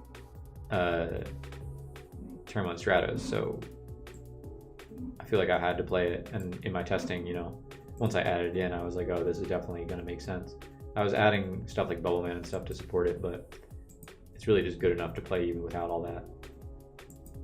So when I search here, yeah, Malley, keep an MST. There's an argument in not setting the MST because maybe you want to save it for the oppression, but I just don't want to get, you know, dust shoot or anything. Here I just see an OTK line that I could potentially set up because I basically lost my malicious discard outlet. I know he has the alias in hand, but if he kills this, then I can go. First of all, I have 2 pieces of removal to make sure this goes through, and I have return to sort of counter Crow if he has it. But even if he kills over this with the alias, I can go Prodigy, Diva, make Armory, make Brionic, pitch Malicious, bounce his monster or whatever, banish that, stack for Plague, make an 8, and then return both Plague and Malicious, and I still have another card to pitch with Brionic if you want. So this is, in my mind, kind of guaranteed lethal next turn. I do another little trick here. You know, I hit him with the nothing on attack deck, kind of prompting him to maybe want to do something in the battle step. And, you know, maybe people don't always realize they can do that, but it's kind of like you suggest it to them, and then they're like, oh, actually, that's a good idea. So he just goes for it. And ironically here, he has one of the only cards that kind of prevents the setup that I was describing, but I get kind of lucky because, first off, I could have, since I drew the Miracle, there's a way that I can, I think, play a little differently, but I just go for basically the same play that I was going to go for anyway. But he thinks on the Diva resolution and decides not to super poly. I would have obviously been in a great spot, honestly. Like, I can Miracle, I can maybe still even kill him. I would have to think about it a little bit more. But like, if I Miracle, Stratos Diva, get back, and I can return Stratos Diva, make the Brio there. I'm getting a search, and then I can like pitch Malicious to bounce my other back row or something, and then make Stardust with the Malicious and the Diva, and then bounce the 0. You know, it's like I still have plays for sure, but it might not have been lethal, but I think I was still in a very, very good spot.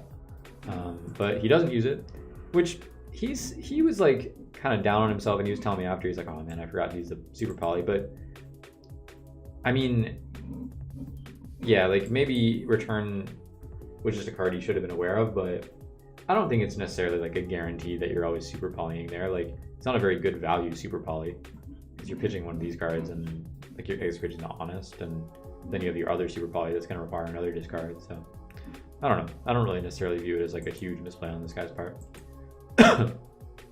Although with what he had, he might have been able to crack back if I had like 0 Brio Stardust with like 0 cards in hand.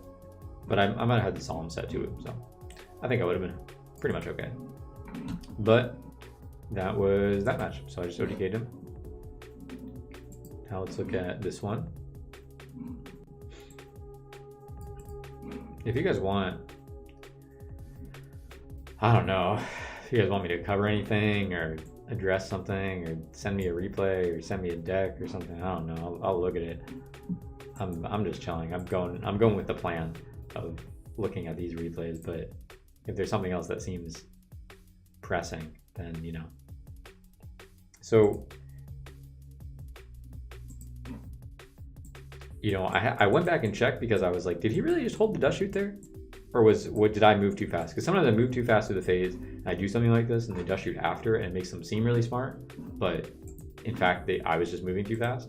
But he really did held it, I think. And so he knows I plays Ecal Rhoda, you know, so maybe it makes sense. I don't really feel like it's ever correct to do that, but hey. But luckily here, I have Rhoda Stratos, so even if he sends back the Stratos, I'm still getting it. And I decided to get thin my deck a little bit, because I also only play 2 targets. I play Grepher and Stratos, but I Allure, and that's going to pitch the Grepher, because I have the Prodigy Caius play. And this I would say, yo, Pro Storm's in the chat, but this is a true Pro Storm, and I'll tell you why. Because Pro Storm is not just about setting your storm and resolving it and trying to get, because people will say things like, oh, like they think like they can set 2 because you, like if you activate storm from your hand, it'll just be a 2 for 2. So it lulls them into like a false sense of security. Sure, like whatever. Like most people don't even think that way, but the fastest in the New York tri-state. am I getting an ad? Provide Hold on. internet with Optimum Mobile starting at $45 a month. Nice. Let me skip this. Most people don't even think that way, but the distinction I would draw is like, I did this for a specific reason, because in this case, first off, I know he's playing Blackwing, so it's a deck that like can set a lot of back row, but he saw my hand, right? He saw there was no storm. I drew into it off the Allure or the Upstart or something, the Allure. And he knows that my only card in hand was Solemn, and he also knows that like I have Prodigy, like I might go for some, he's thinking maybe I could draw Kai's, and like he knows my hand for the most part. He knows these cards. But if he thinks that this is just Solemn, which would make sense, you know, it totally makes sense for me to just set Solemn there, try to force through a play next turn. But if that's the case, then either A, he's pretty happy to summon all his monsters, because he doesn't think, if I drew a Mirror Force or if I drew a Trench, I'd probably set it next to this, you know, I have the protection myself. So either he just wants to get in a lot of damage and like, what am I going to do, Solemn and normal summon? That doesn't make any sense. So he feels pretty safe committing monsters, or he wants to commit multiple back row because if I Solemn one of them, he'll still have another piece of protection. But either way, both of those things work to my advantage, because if he commits more monsters, then it's easier for me to crack the board. And if he commits more back row, then I just flip the storm and pop him. So this was, I mean, it might look very simple, but it's like, it's not just setting storm and hoping you get away with it. It's like, I'm using the knowledge that he has of mine and the likely plays he's gonna do against him. So it works out, and I pro storm the shit out of him and basically just win the game from there. I mean, the Caius, finding the Caius was a good draw. And I do set the Solemn. He basically has nothing because I banished the Galoot. Setting the Solemn with the Gores in hand is a little sus, but it works out because also like both these backers need to be real, and this one clearly wasn't like a prison or anything, so I just feel pretty content to just Solemn Torrential or something and kill him. But low-key, kind of a nice play. So the rug thing, calling out the rug was nice, and that was nice. Anything else I did, you know, maybe bad. But next, so he's gonna go first in this game. Man, these games are so frustrating, and I can already tell you that I am reliving them in a nightmarish way right now. But basically, he open Stratos. I basically just have only one play to set Snowman, I feel. He kind of knows it's Snowman, I think. I don't want to set these and get M-Phage Icarus and have it lead to a Blizzard or something, despite having kind of follow-up of my own. But I don't really have a tuner or anything, or a Caius, so I don't really actually have follow-up. But here, I draw Plague, and I kind of see like a 2-turn play that I can do where I can like Snowman to play around an Icarus, then I can Plague and set my stuff. I like feel more comfortable setting my stuff, and then on the following turn, you know, if I pitch the Mally with the Windblast, then I can Plague, summon Breaker, and have a pretty good push there. So this goes, and I swing, and you know, now I'm also content doing this because I have MST for the Oppression, but he doesn't Oppression here, and he also doesn't, you know, use a Bottomless, doesn't use a Deep Prison. But on the following turn, so I'm thinking it could be an Icarus for sure. Could maybe be a Starlight Road or something. But on this turn, he summons the Shura, and I'm thinking that, you know, he could have a Galoot, he could have a Gale. Both those things, like if he just enters battle and swings, I'm just Wind Blasting anyway, so I'd rather play around the Gale as well, because 2 bodies can run over the Catastrophe. So I decided to Wind Blast right away, which he did have the Gale. But it's either Gale or Galoot. In this case, he had both. But he also just sets a new one and then passes. So this new one could be a draw for turn. That's what's in my head. But it could also just be something he, you know, reinforcing his back row since I'm going to put more damage on board, clearly. And I also have in my mind that, you know, he wouldn't necessarily Bottomless or Deep Prison. on this because he knew that he was going to try to swing over it with the Shura. So I just hit the new one, knowing that either of these old ones could be, and I'm feeling pretty good here because I have the second bottomless as well. And I mean, I decide to do it in this sequencing and not shuffle away the bottomless because, you know, I know I'm going to use one bottomless on the Shura, presumably, that he's redrawing. And then in case I don't kill him, like in case he does have some random line of defense, then maybe the bottomless can stop the follow-up again. But I don't know. I'm kind of split on this. I feel like maybe I should have shuffled away that bottomless as well. And here I go for Stardust, and that can just protect my breaker against a bottomless. It could be Rug for sure, but you know, if it's Rug, I'm still just swinging with both. He's forced to Solemn here, and you know, he's not scooping, so I'm like, maybe this is just deprison. He does use that on the Cataster, and I hit direct with the Stardust. And here's where it gets kind of fucked up, because like I said before, I was pretty sure he had Gale, you know, or Kalut. But bottomless obviously hits the Shura and puts a stop to both those. And so I would have just killed him with the Stardust. And even if somehow I didn't, I had the bottomless. The second bottomless, I mean.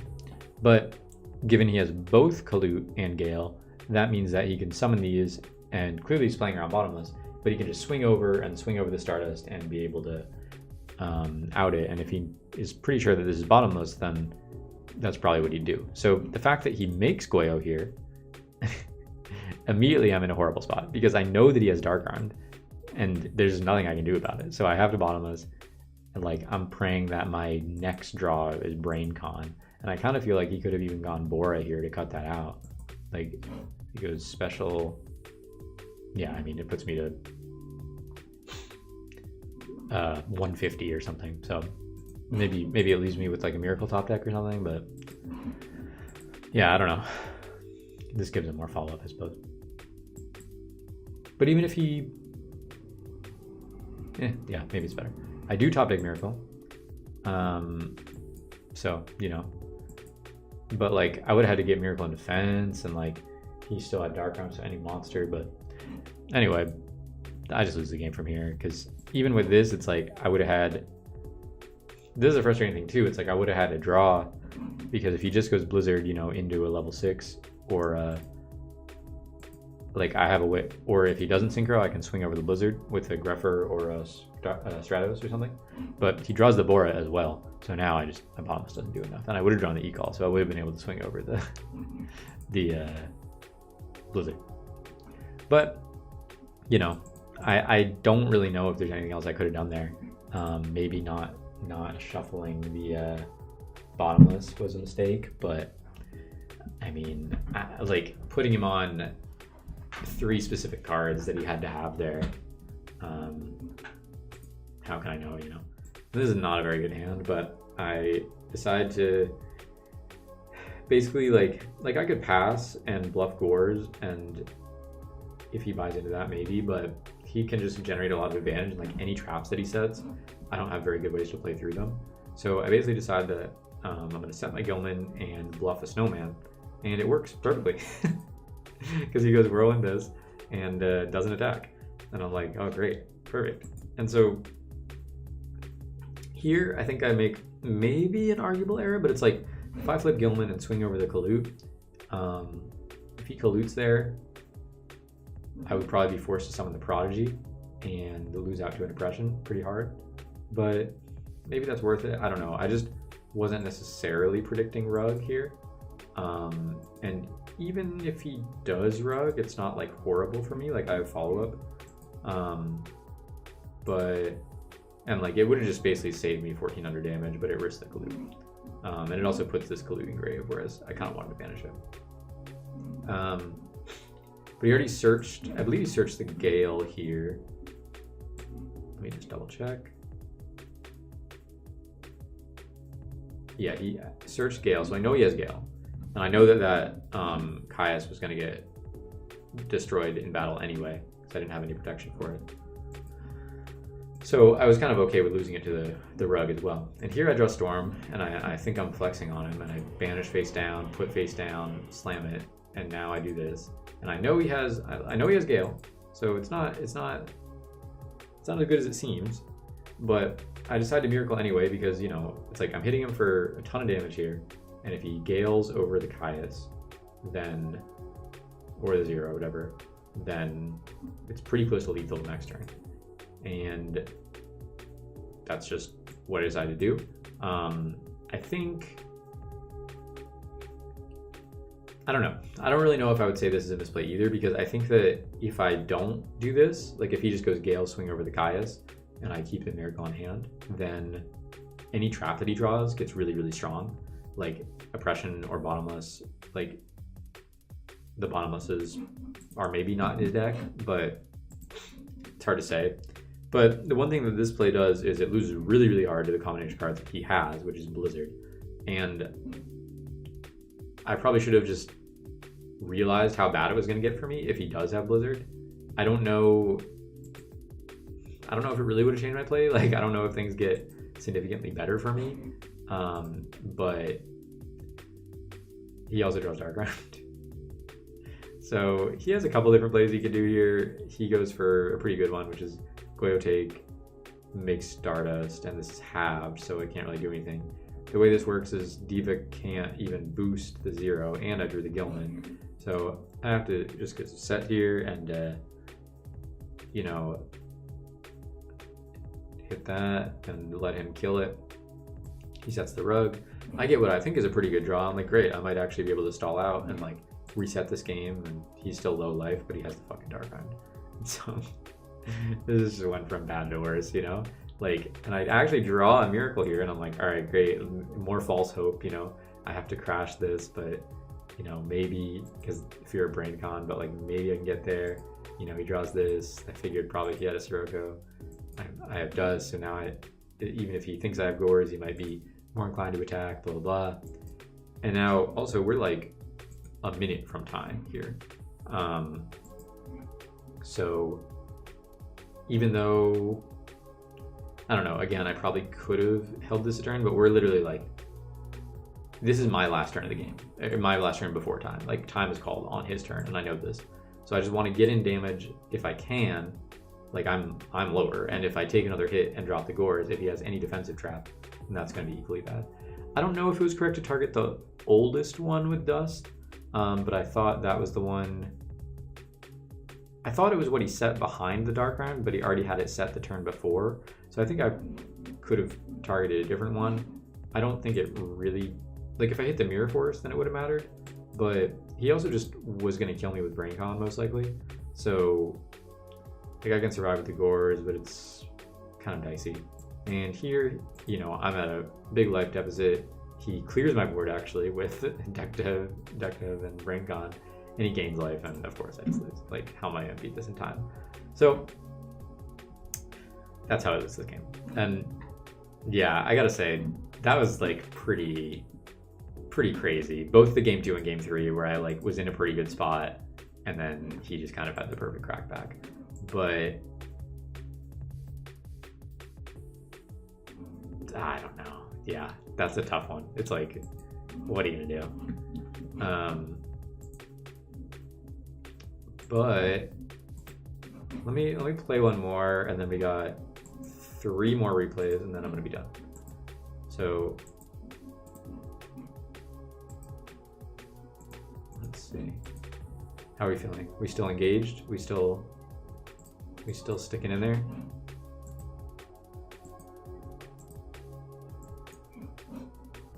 I'm gonna play more value. Unless you want to see me play something else, I'll play whatever.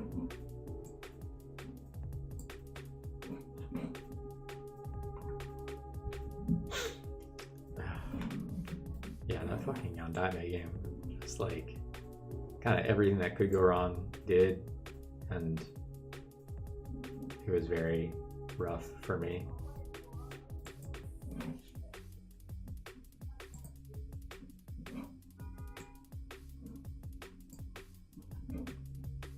Okay. Spore XD. This guy's fucking laughing at me already. But we have a pretty good hand.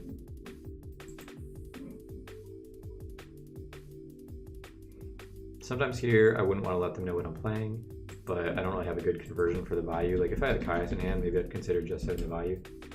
I'm a little A dark, but nothing crazy. Do I want to set both here?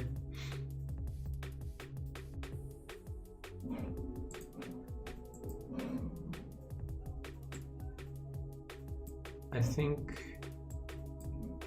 not.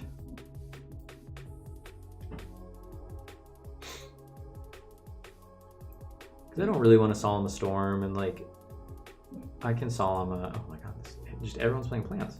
I mean, I guess his name is Spore, but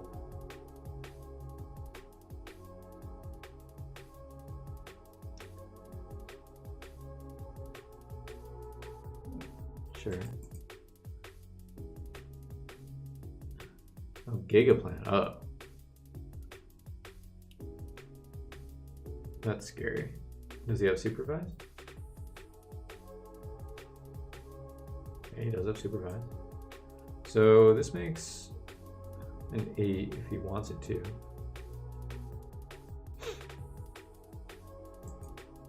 So I guess I would have Solemn this? I don't know.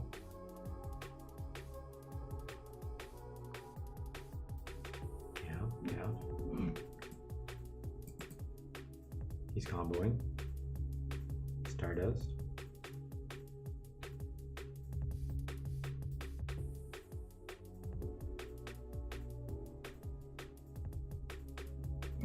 Surely there's no second Supervise. I don't know why you did that in exactly that order. Sure. Okay. I just don't know if this is Gemini or if this is just like Gigaplanet combo. Now I could. Oh, he's stupid. Nice. I thought he was gonna do it the other order, and I would be fine. But nice. This is just a lot of free values. This guy messed up big time. So we have 2 darks now.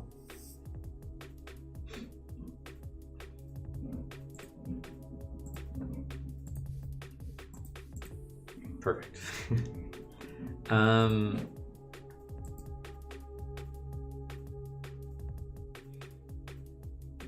I mean, I'm probably just gonna set this, and try to kill him next turn, like with protection from the Solemn. I could make a smaller push here, but I don't think there's much reason to.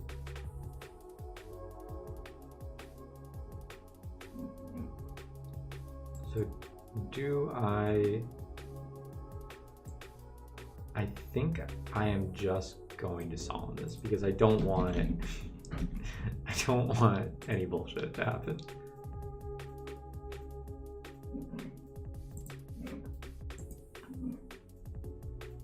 Dark Valkyrie, okay. And this just swings, okay.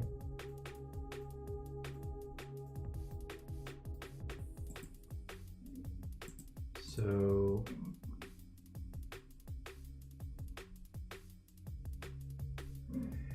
I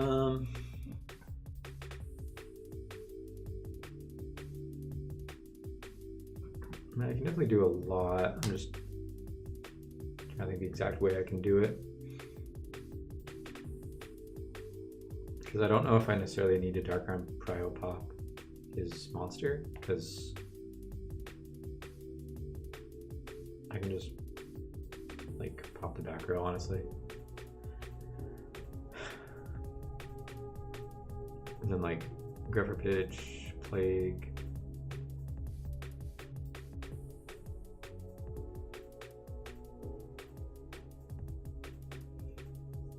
Plague stack, Dark End, yeah.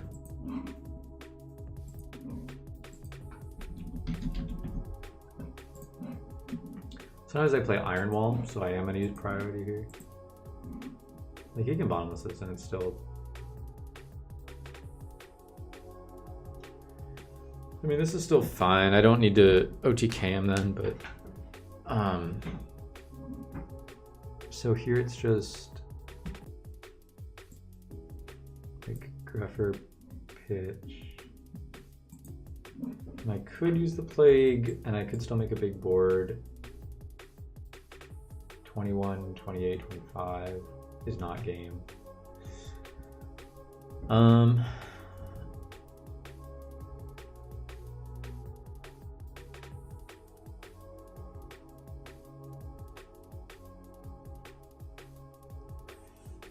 Could be like Necro Gardener or something. And just swing over his stuff.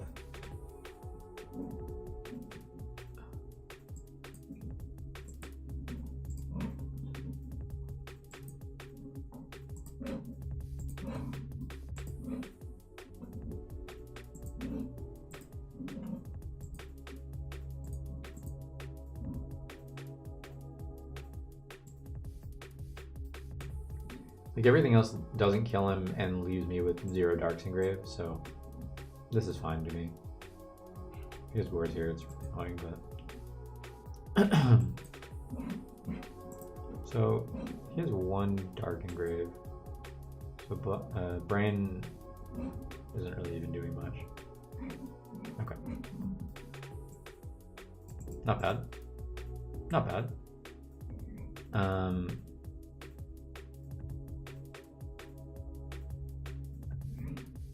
Yeah, I mean, messing up the Stardust is really good with the hamster, but I kind of described it before, like, charge is a lot more than you think. Like, I really don't want people to sleep on charge, and there's a reason I think the top 2 people in this tournament both decided to use it as well.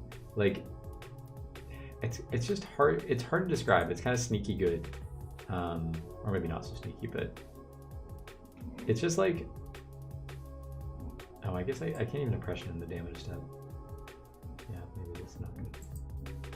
Yeah, I don't know. I don't really know how to describe why it works so well, but it does. But it do.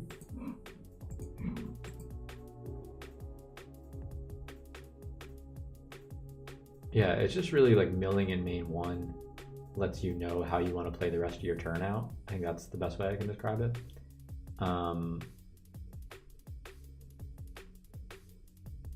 Any other way I want to side here? Cyber Dragon going second's kind of good. Like Compulse is okay. Gores. Sometimes they can kill you really fast. So I've used Gores against them in the past, but against the Gemini Soldier it doesn't really work well. Deck dev's like okay. It's probably fine. Like sometimes they play multiple road too, so even though the oppression is like kind of wacky, like still pretty good. Oof, that's a strong opening.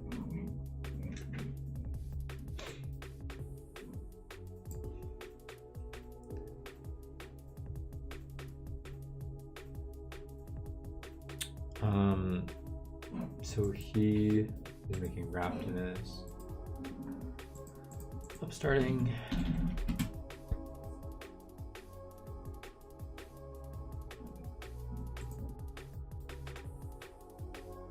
A lot of sets. A lot of sets. Hopefully no Dashu.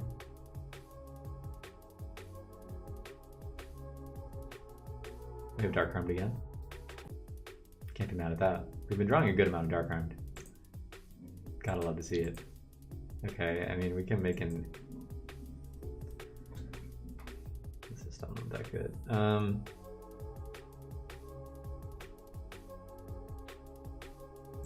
Yeah, we probably just try to get some amount of mills going, but this is gonna be pretty bad for us. I guess if he summons Valkyrie, then maybe we could Gemini summon it ourselves.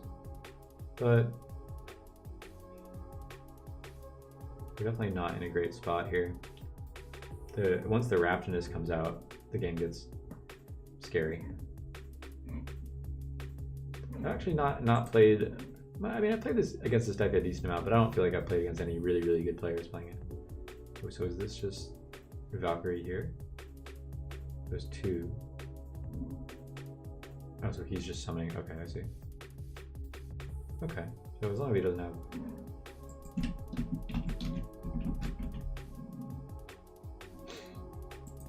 So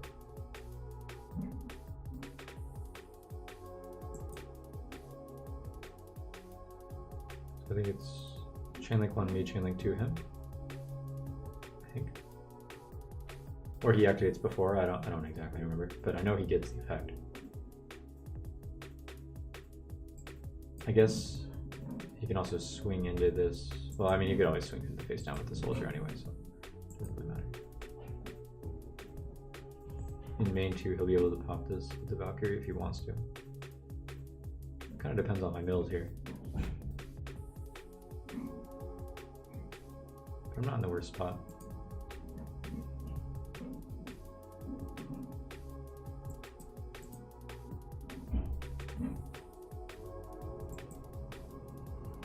Did he attack? Okay, so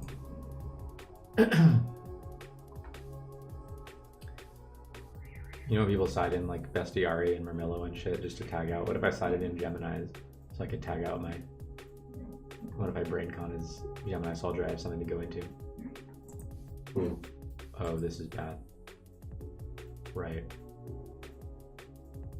Yeah, that's no good. Oh, so now we can Valkyrie pop this. I see. I see. So really all this did was just buy me some time, like buffer some damage, which is still probably good enough, but like what else was I really gonna set there? I guess Raiko would have gotten some mills off, but yeah, not a great spot. We'll figure it out though. We always do. We always do. I need charge here. This is what I need fucking charge life raid right now. He's pretty low too, damn, he paid a lot of life points. So this already has its effect because it came off the Blaze Wing. Now we can use it to get back to Blaze Wing. I mean, I guess he could Ultimate Offering summon it, but there's not really much reason to do that. His field is also logged for the, oh Jesus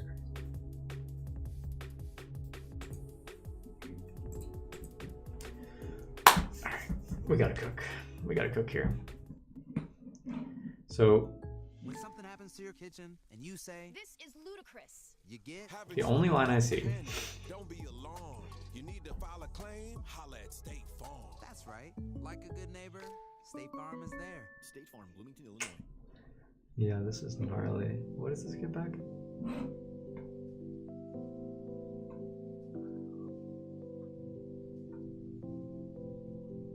I mean, he swings over this, but he can't really do that much on the following turn. And I'm at 9,000. Like, I'm just wondering if there's ever a world that I just set the Raiko.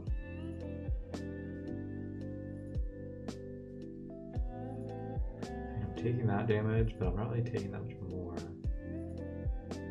Because the only other option is Armacent Plague, stack, go into Brio.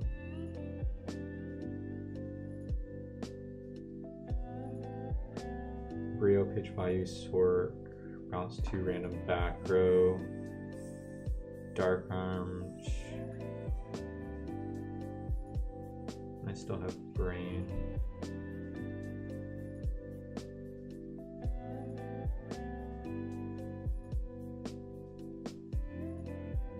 Okay, alright, try it.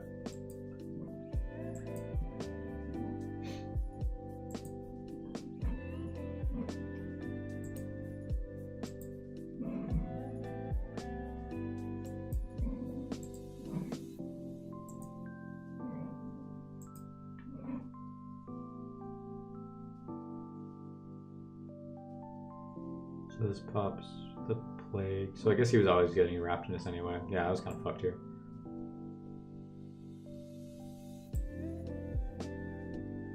Draws. This is 900, 600, 1900. Am I dead next turn? I think I'm not, right? If I swing into this, then he can...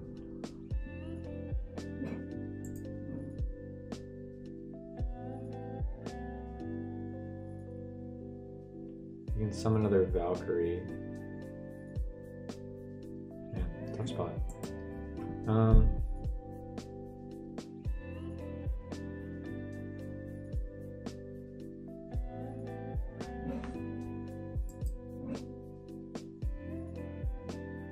I know I'm redrawing Raiko, so I mean, 600 plus 900 puts him to 19.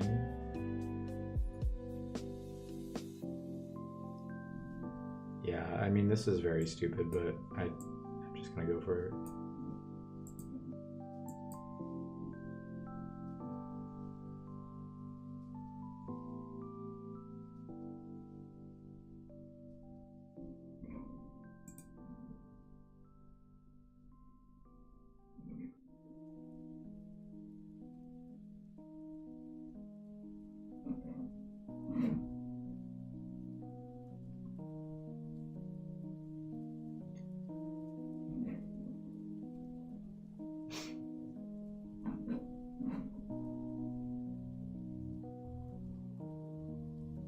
Oh, that's bad.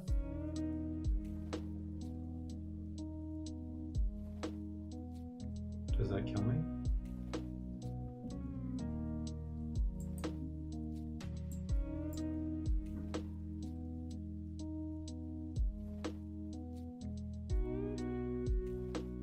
I've already normal.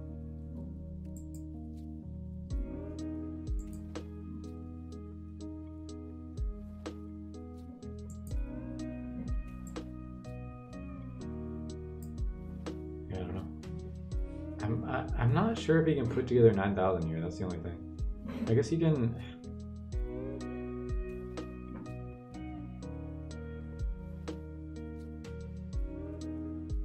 If I'd taken this, but all these have to be fake. The thing is, next turn I can Sork summon value and brain this, assuming I am at high enough life points to brain, I guess.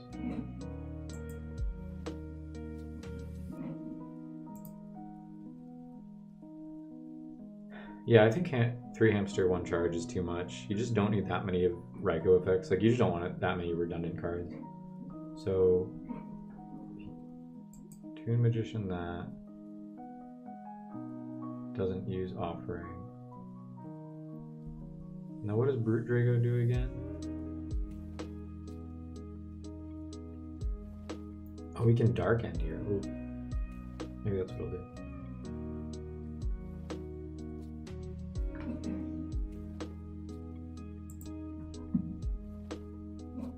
You get Dark End. Oh, this is probably just game, because you can Dark End, then this for Blaze Wing. Oh, okay. I don't know anymore.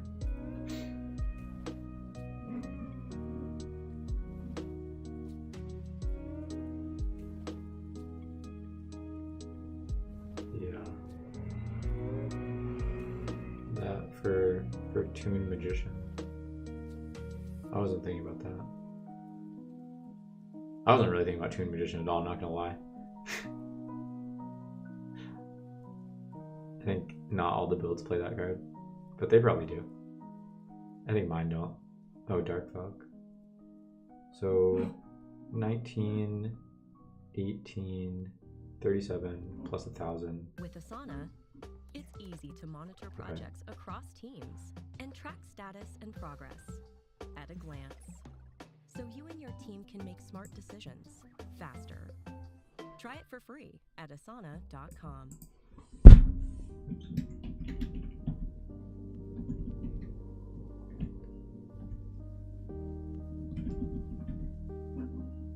So maybe I can.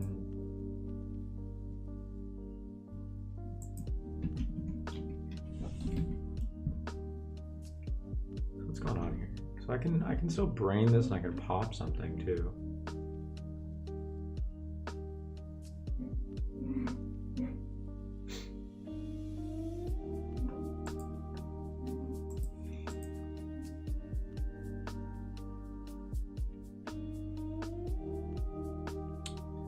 Yeah, I'm just slightly short on damage.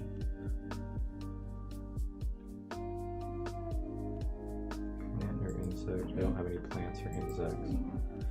I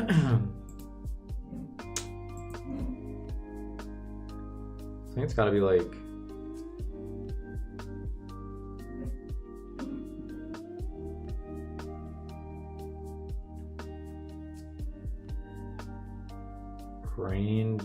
Dark Valk, Pop Gigaplant, Banish Brute Drago, and set Radico.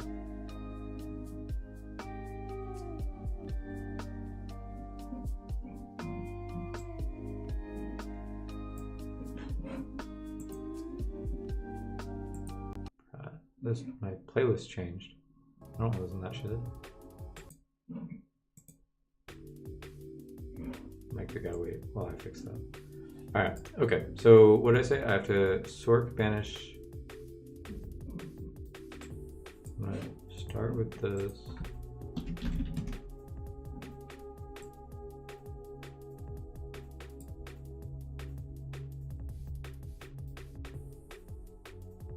Oh, but do I have to crash? Right.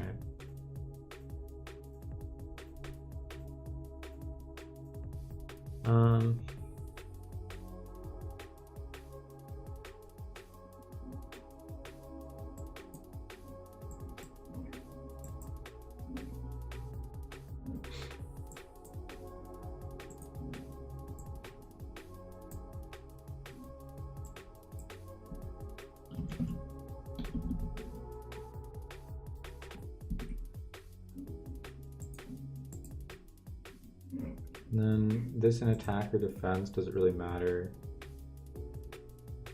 If he has a Valk, he could get over it.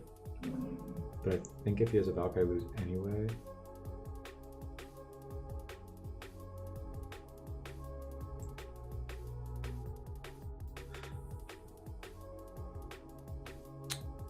Yeah, not necessarily.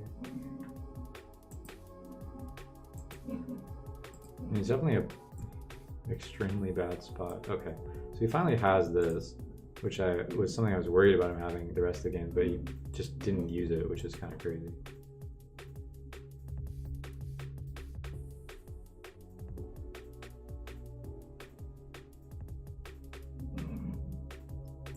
Okay, but I can set that. I mean, I'm gonna lose, most likely, but the only hope is this popping this, and then I mill the right amount of darks. Maybe I can get there. Maybe I should have just gone for it with the brain on the Gigaplant. Like, I realized that would have been enough damage, but I just thought I could push with this on my turn. Okay, so he just does this. Interesting.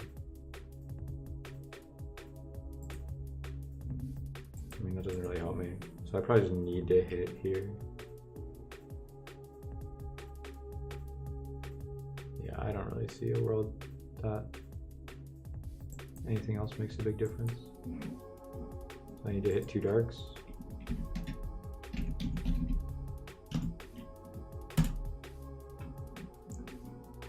Bingo bango, baby. Bingo bango cuckoo. That's what that is. Okay, so this is so fucked.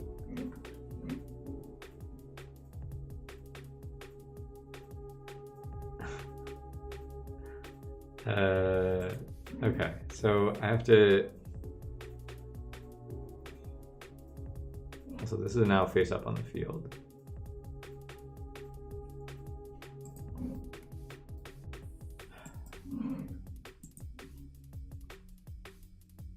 Could just be all the monsters, and then I can double attack over one of these. And then I'm still leaving the Raikou.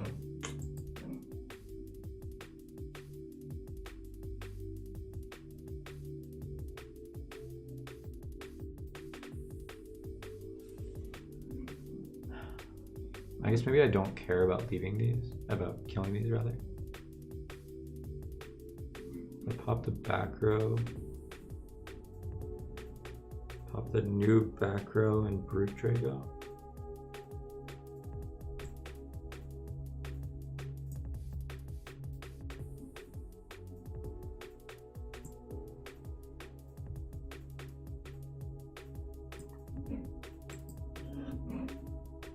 Yeah, so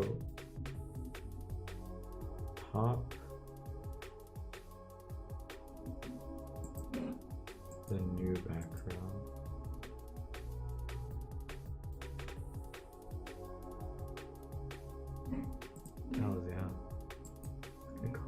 and then I think I...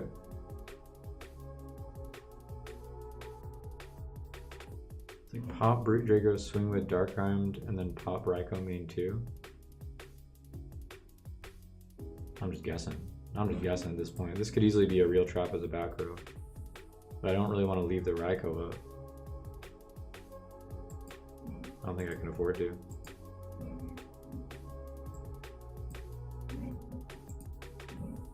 That's crazy.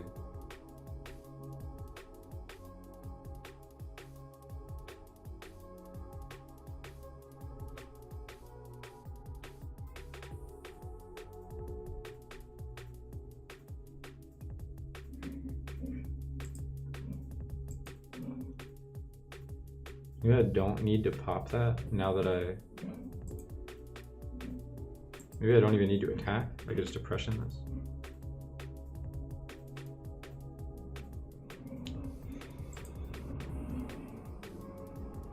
Am I really winning then?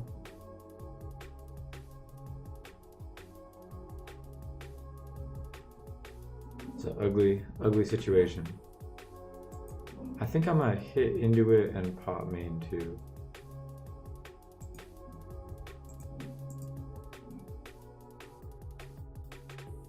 Okay.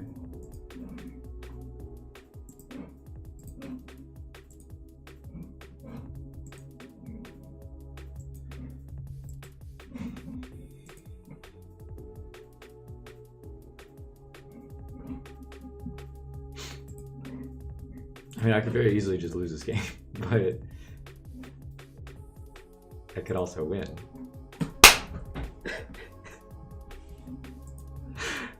Oh man, when it's good, you know? When it's good, it's good.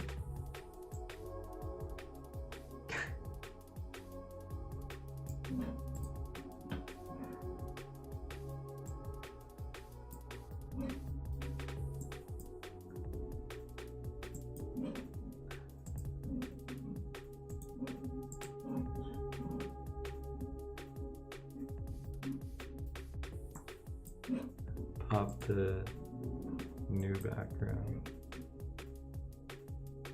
Thing is, he can have guys in hand. He can have monsters in hand.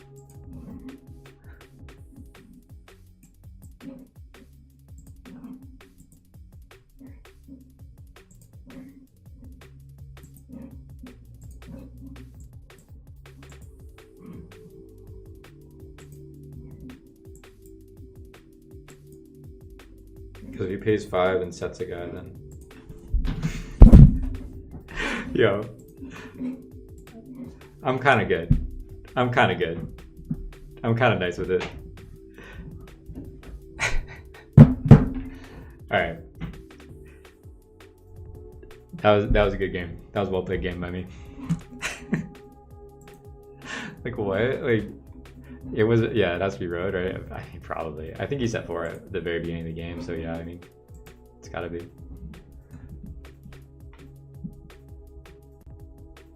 Yeah, it's red. So, you know, certain games you have to navigate in a different type of way than usual, but if you persevere, if you have a great sense of tenacity and hope, then occasionally you can win out of some fairly difficult situations, is how I would describe that match. You know, it's about courage. It's about, you know, ardor. Yeah, this could have been set Raikou there, but I was cooked anyway. I don't know if I would have seen another draw, and I could attempt this next turn if he's forced to burn the spark.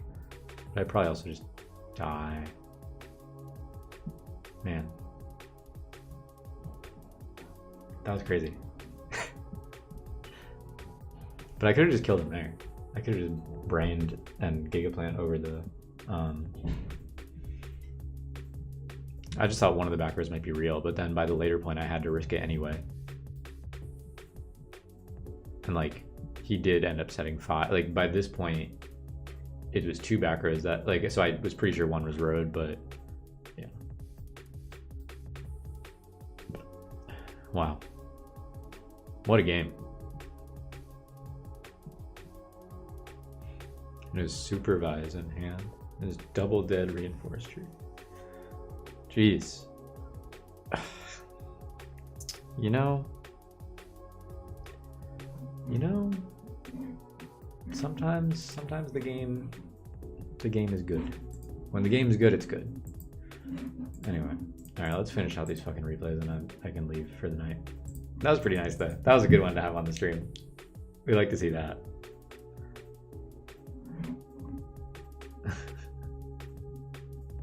We played to win, you know? We flipped the Ryko trying to mill 2 and then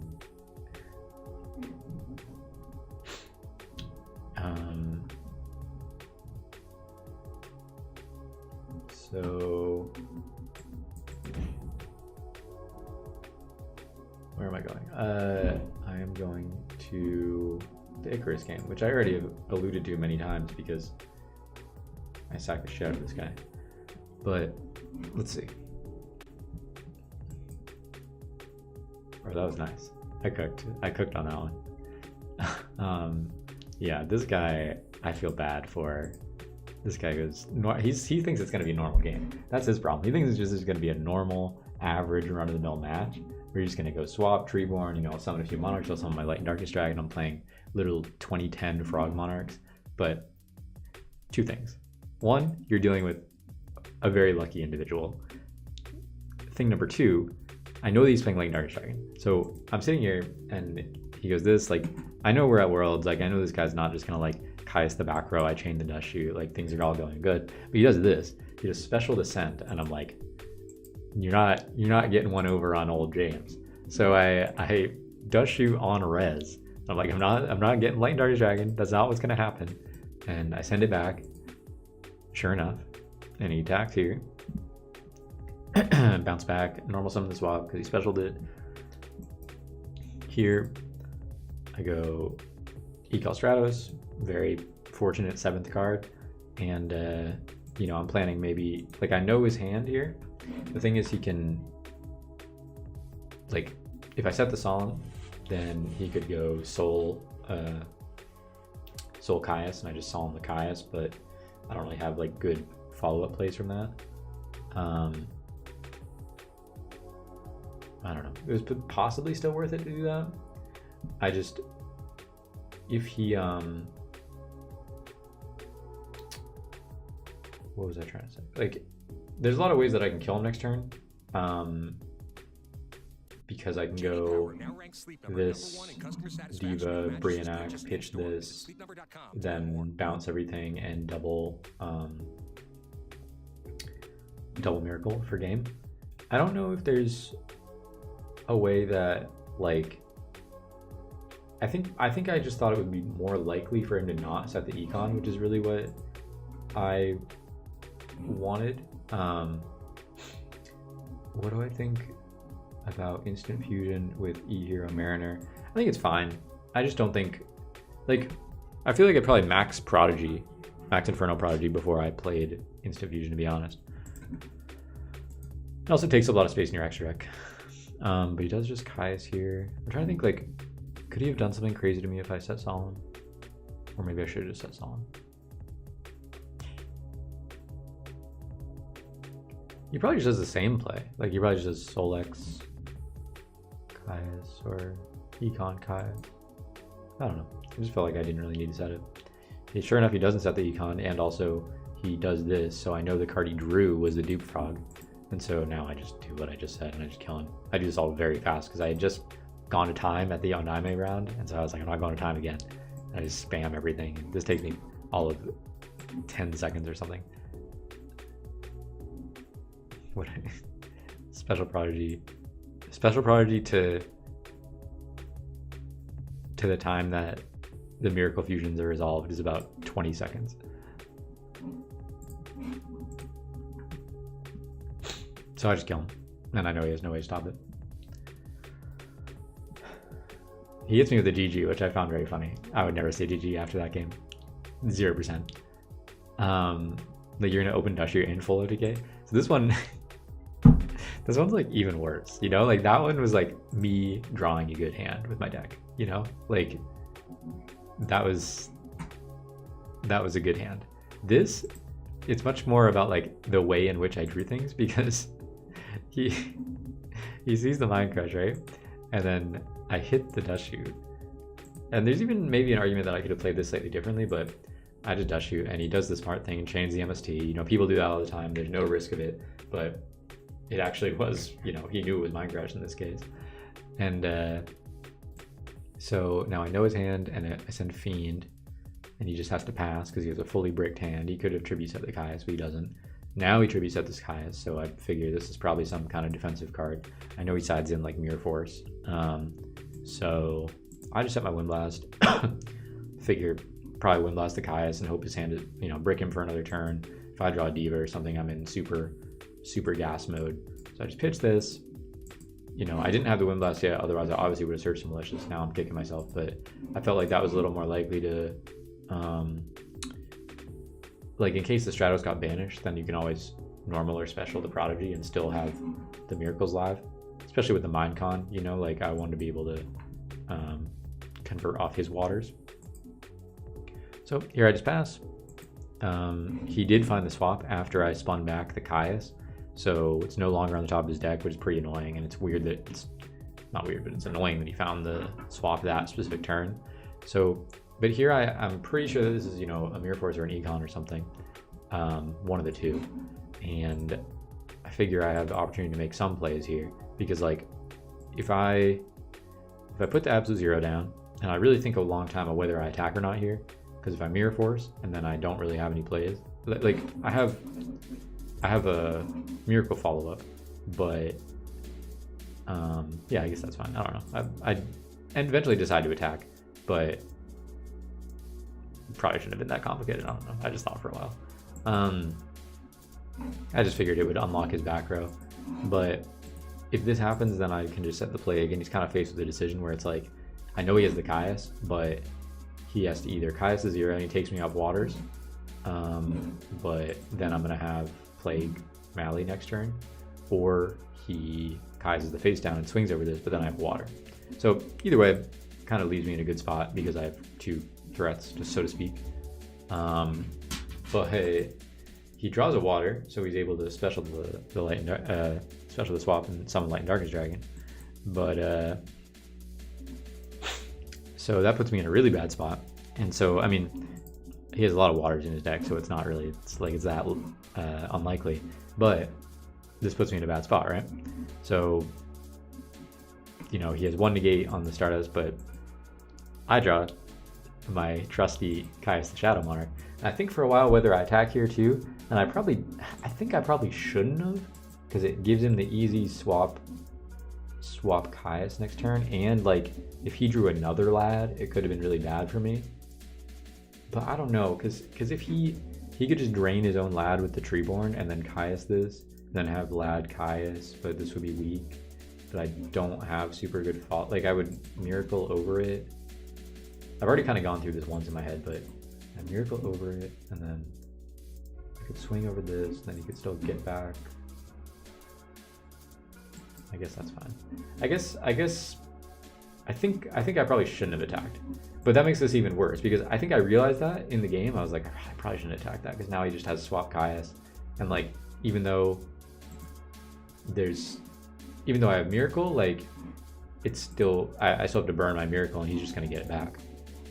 So I think attack there was bad. So that makes this even worse, you know? It's like, I attack there, misplay, he swings, because he's like down bad. He's like feeling like he has to make it the life deficit. He goes swap bounce, normal summon dude, because he wants to protect his swap frog. Me, guy like me, draws Diva here every time. And this is because Absolute Zero has a big boost. This is 4,500 attack. So this hits over 44, then 600 from the Gilman over this, and then 600 direct. So this is exact game, or no, it's 100 over game, 700 over this. So it's 5,700, and I know his card in hand is dead. So it's just like a lot had to go right, and I made a slight error. So you know, we take those for sure. Just like when we mill 3 darks off the Dark Armed, we take those. Who else we got? Turna, that's a long, these last two are fucking long, but I'm gonna do them. I'm gonna do them and then I'm gonna be done.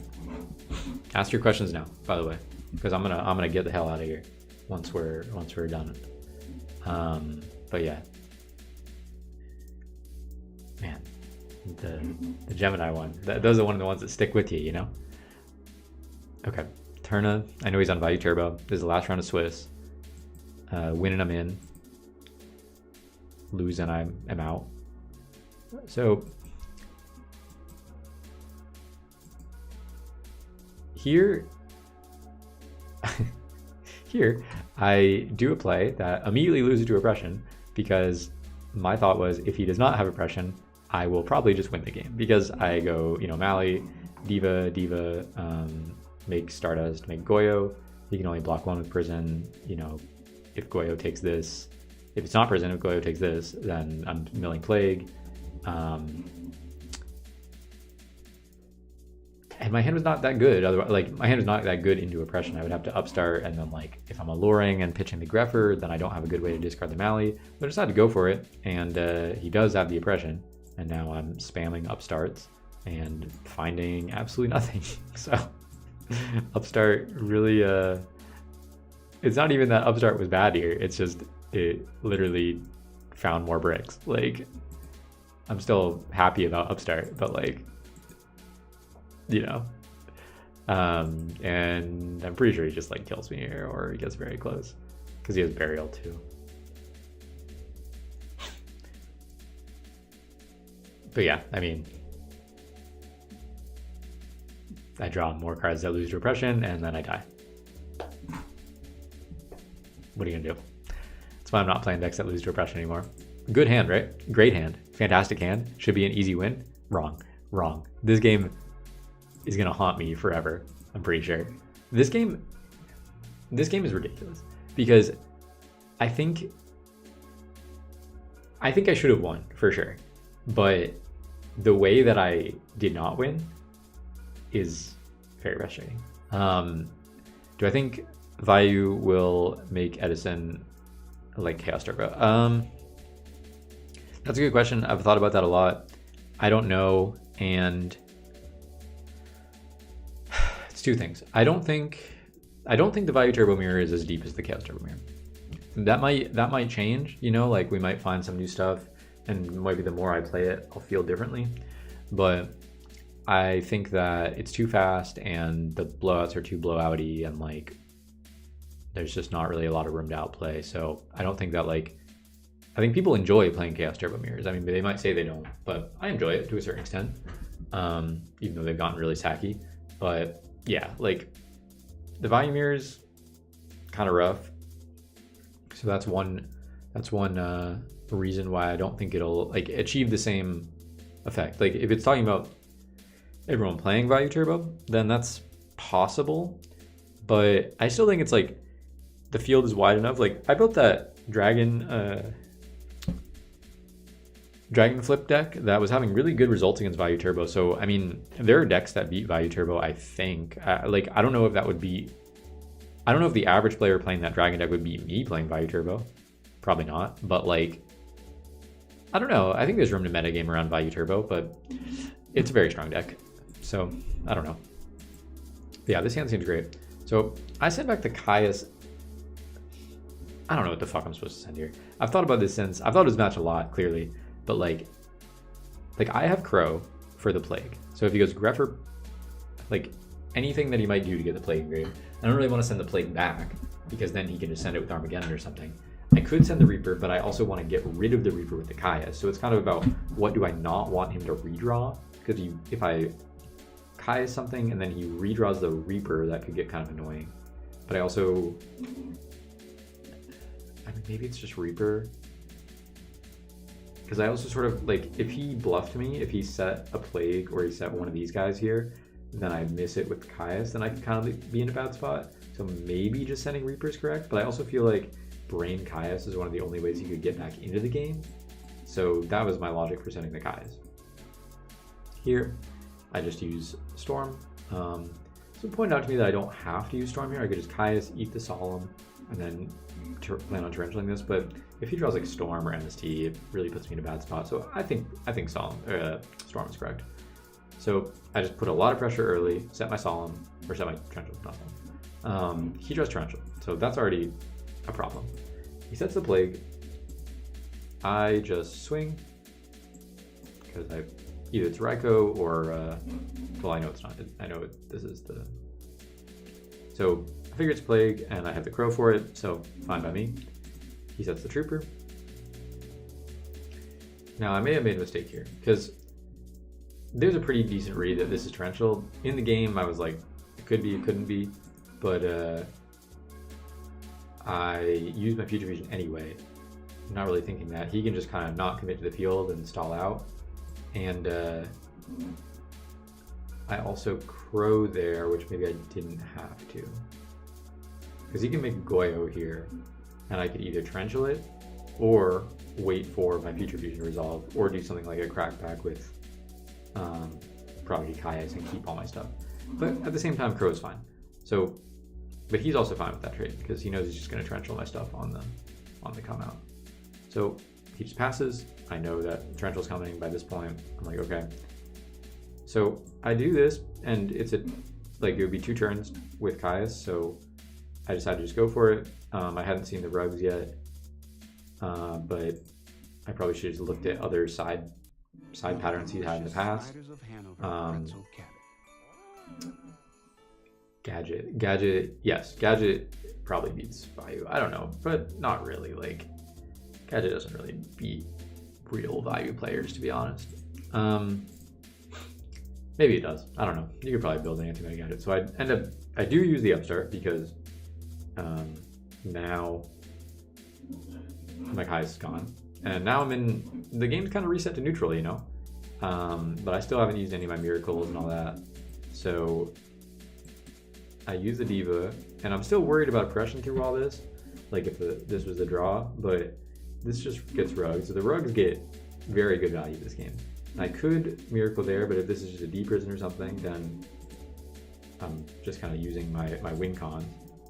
So he draws the Dust Shoe, and now he knows my hand, which is a little annoying. I set the Dust Tornado, so now I have insurance against oppression. I draw Greffer, and I decide to go for my big play here, where I normal this, I send that. Now I do kind of the same thing as I did in the other game, where I think that Brain is going to be pretty valuable. You know, if I push for a lot of damage here, and then I have Brain in hand, I feel like I can't lose, you know? But the way this all turns out, so I get this, right? And I think that, you know, I don't want to risk the Stardust by attacking first. Like, I think this could be Prison. This could also be Prison. I do have the Dust Tornado, but I really want to kill what I presume to be a Raikou or maybe a Hamster. So, like a normal person, I attack with a 0.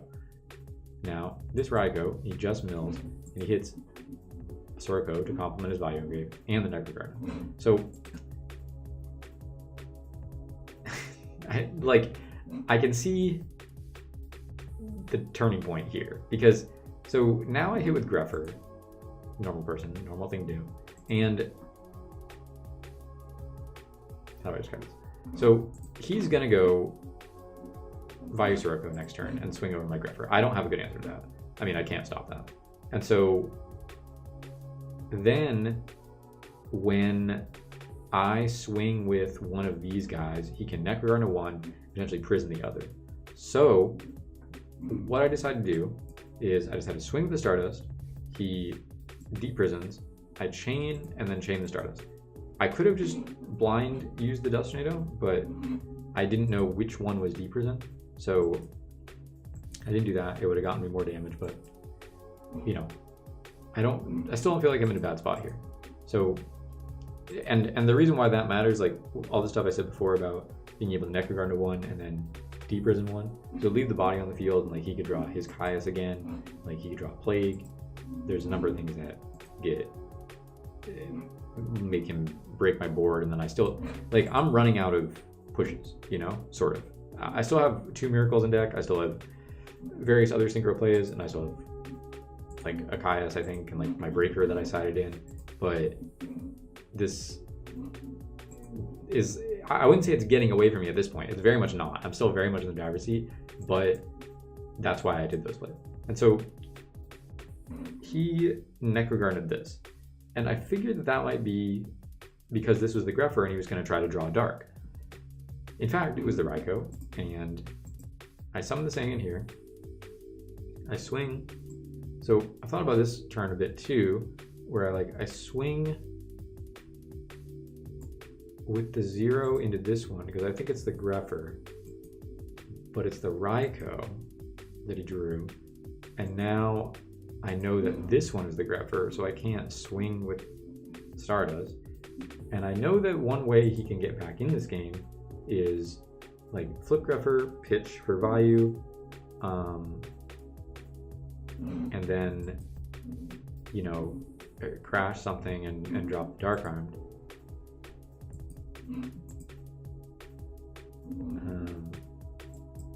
Or play, not play, but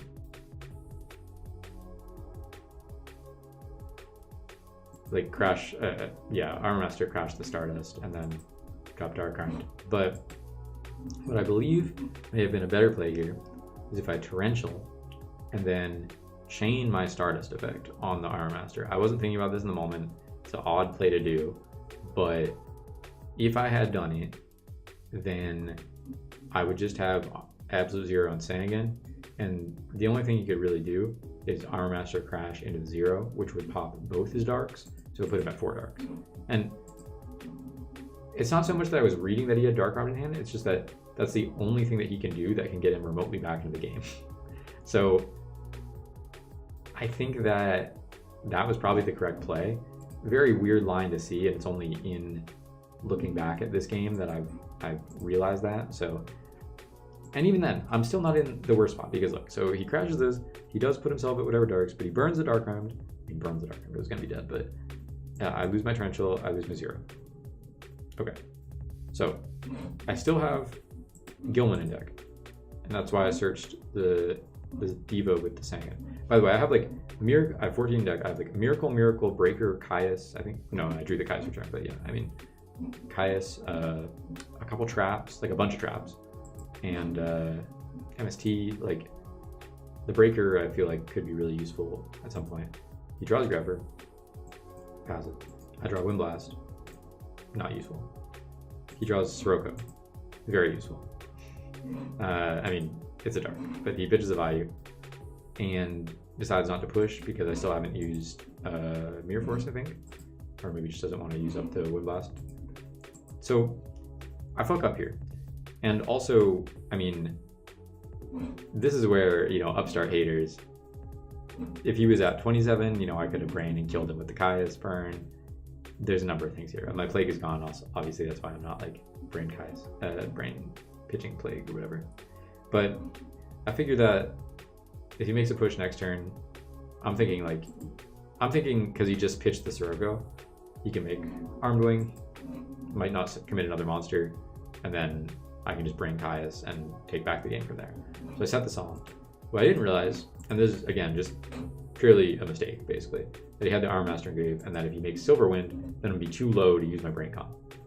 And so, and not only, and I can't Solomon. So also, he blind allures here. I mean, I think realistically he had a pretty good odds of hitting, but not only does he hit, but he hits like a dark and a relevant card, which is the Caius. I mean, it kind of worked out well for me that he hit the Caius, but so I have to, now it's like I have to use the brain because I have to pitch the brain because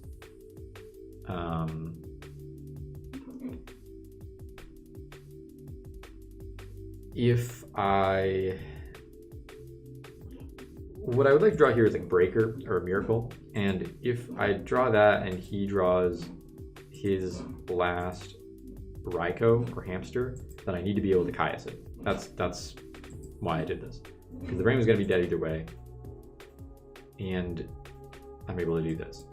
I draw another completely dead card, and he draws Barrow from River Dimension. So there were like 2 small errors, you know, like that I did. I don't know, but like I mean, the rugs really hit me hard, but it just kind of, everything came at the right time. I don't really know how to like rationalize this one, because like my deck was kind of doing its thing. He just kind of wriggled out from under it. and I don't know what I could have done here. In that board state, you have way more bricks than value. The thing is, I don't. The thing is, I actually don't. And I can show you what my deck looked like because I also have like return left. I have like, I don't know. I don't really. That's the crazy thing. I mean, he has a lot of bricks. He actually has many bricks. Like, if he had drawn the Greffers in a different order, like if he had drawn the Caius and Sirocco's without the Greffer, then he wouldn't have had to play. But yeah, I don't know. And like any of his traps that he could have drawn, you know, those are also going to be slow. It's hard. It's hard to get down with that one. But I do think, I mean, I made a couple of mistakes, so how can I be mad? Jinzo TK, so it can top because I think it's really good. You win? No. No, thank you.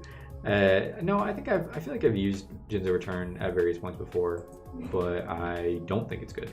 No, I think it's okay. It just like plays a lot of bricks. Like, hold on, you want to see a cool Jinzo deck? Hey kid, do you want to see a cool Jinzo deck? I don't know if it's on this account, but there was like a Machina like Gear Town deck I was testing that also had, where is it? Everyone's like, oh, you have so many decks. Yeah, okay, all right. I know.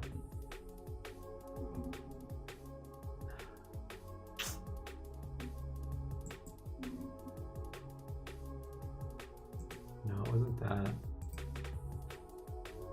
No, it wasn't that either. Oh god.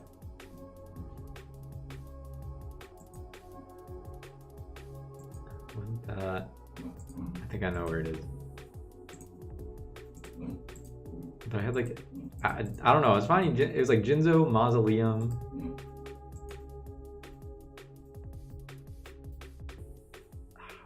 Where is it? Because it was actually a cool deck. Okay, I think it's it. Yeah. But there was a version, I think, that had Jinzo.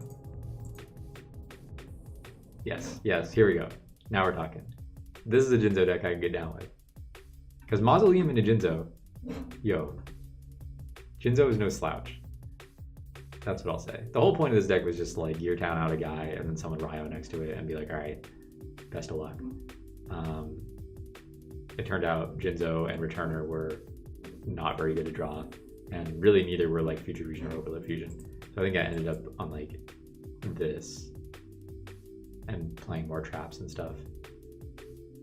Anyway, you know, little fun excursions into decks that I've built. I'm playing list with the Machina package, Jinzo's and Raikou Hamster. Yeah, it does conflict with the Returner. I'm pretty sure. Does Return target? Yeah. Yes, it does. So yeah, you can't do that, but I don't know. Maybe you could slap it down after you use that or something. I don't know.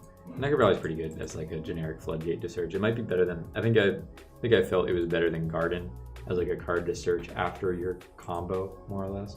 But Garden does other things, so it's kind of hard to say. Garden I was looking to revive Jinzo. But, all right, we're winding down. We're gonna find the last match here. We're gonna watch it, we're gonna talk about it, and then we're gonna be done.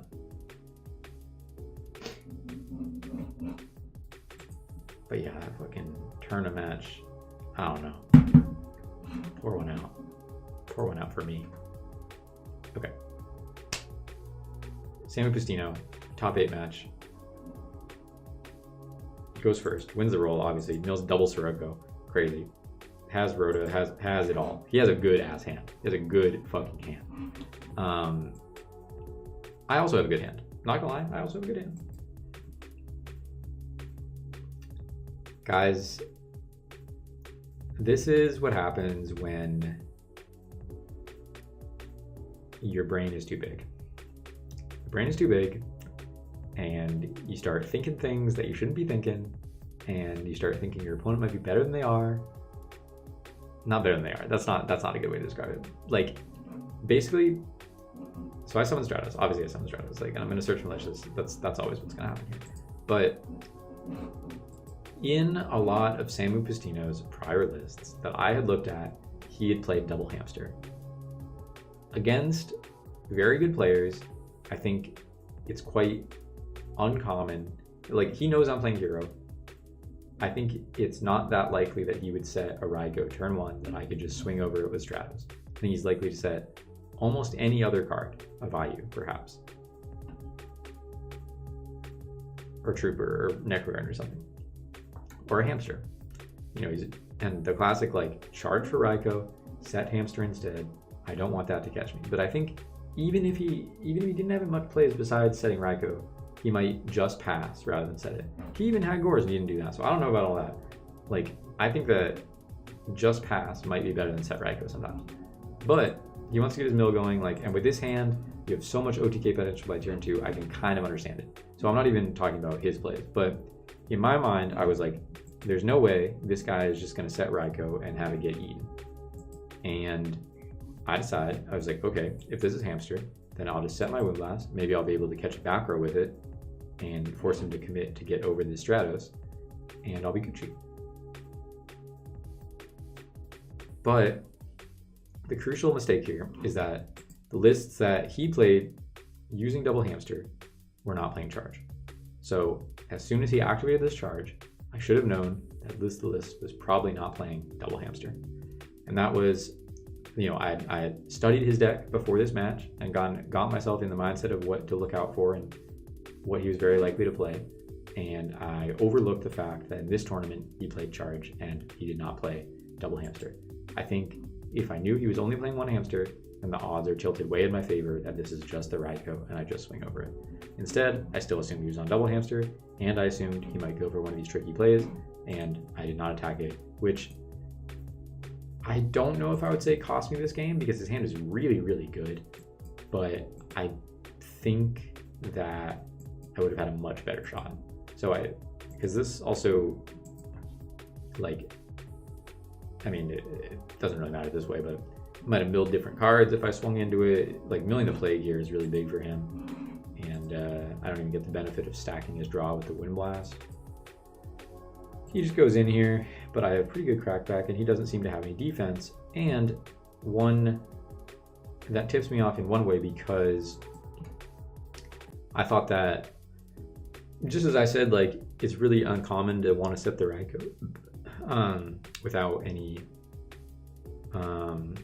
defense for it against a deck like this. So I thought that he probably was pretty monster flooded, and perhaps he had Gores.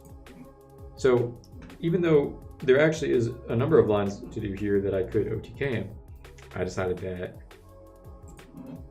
I probably didn't want to do that into Gores.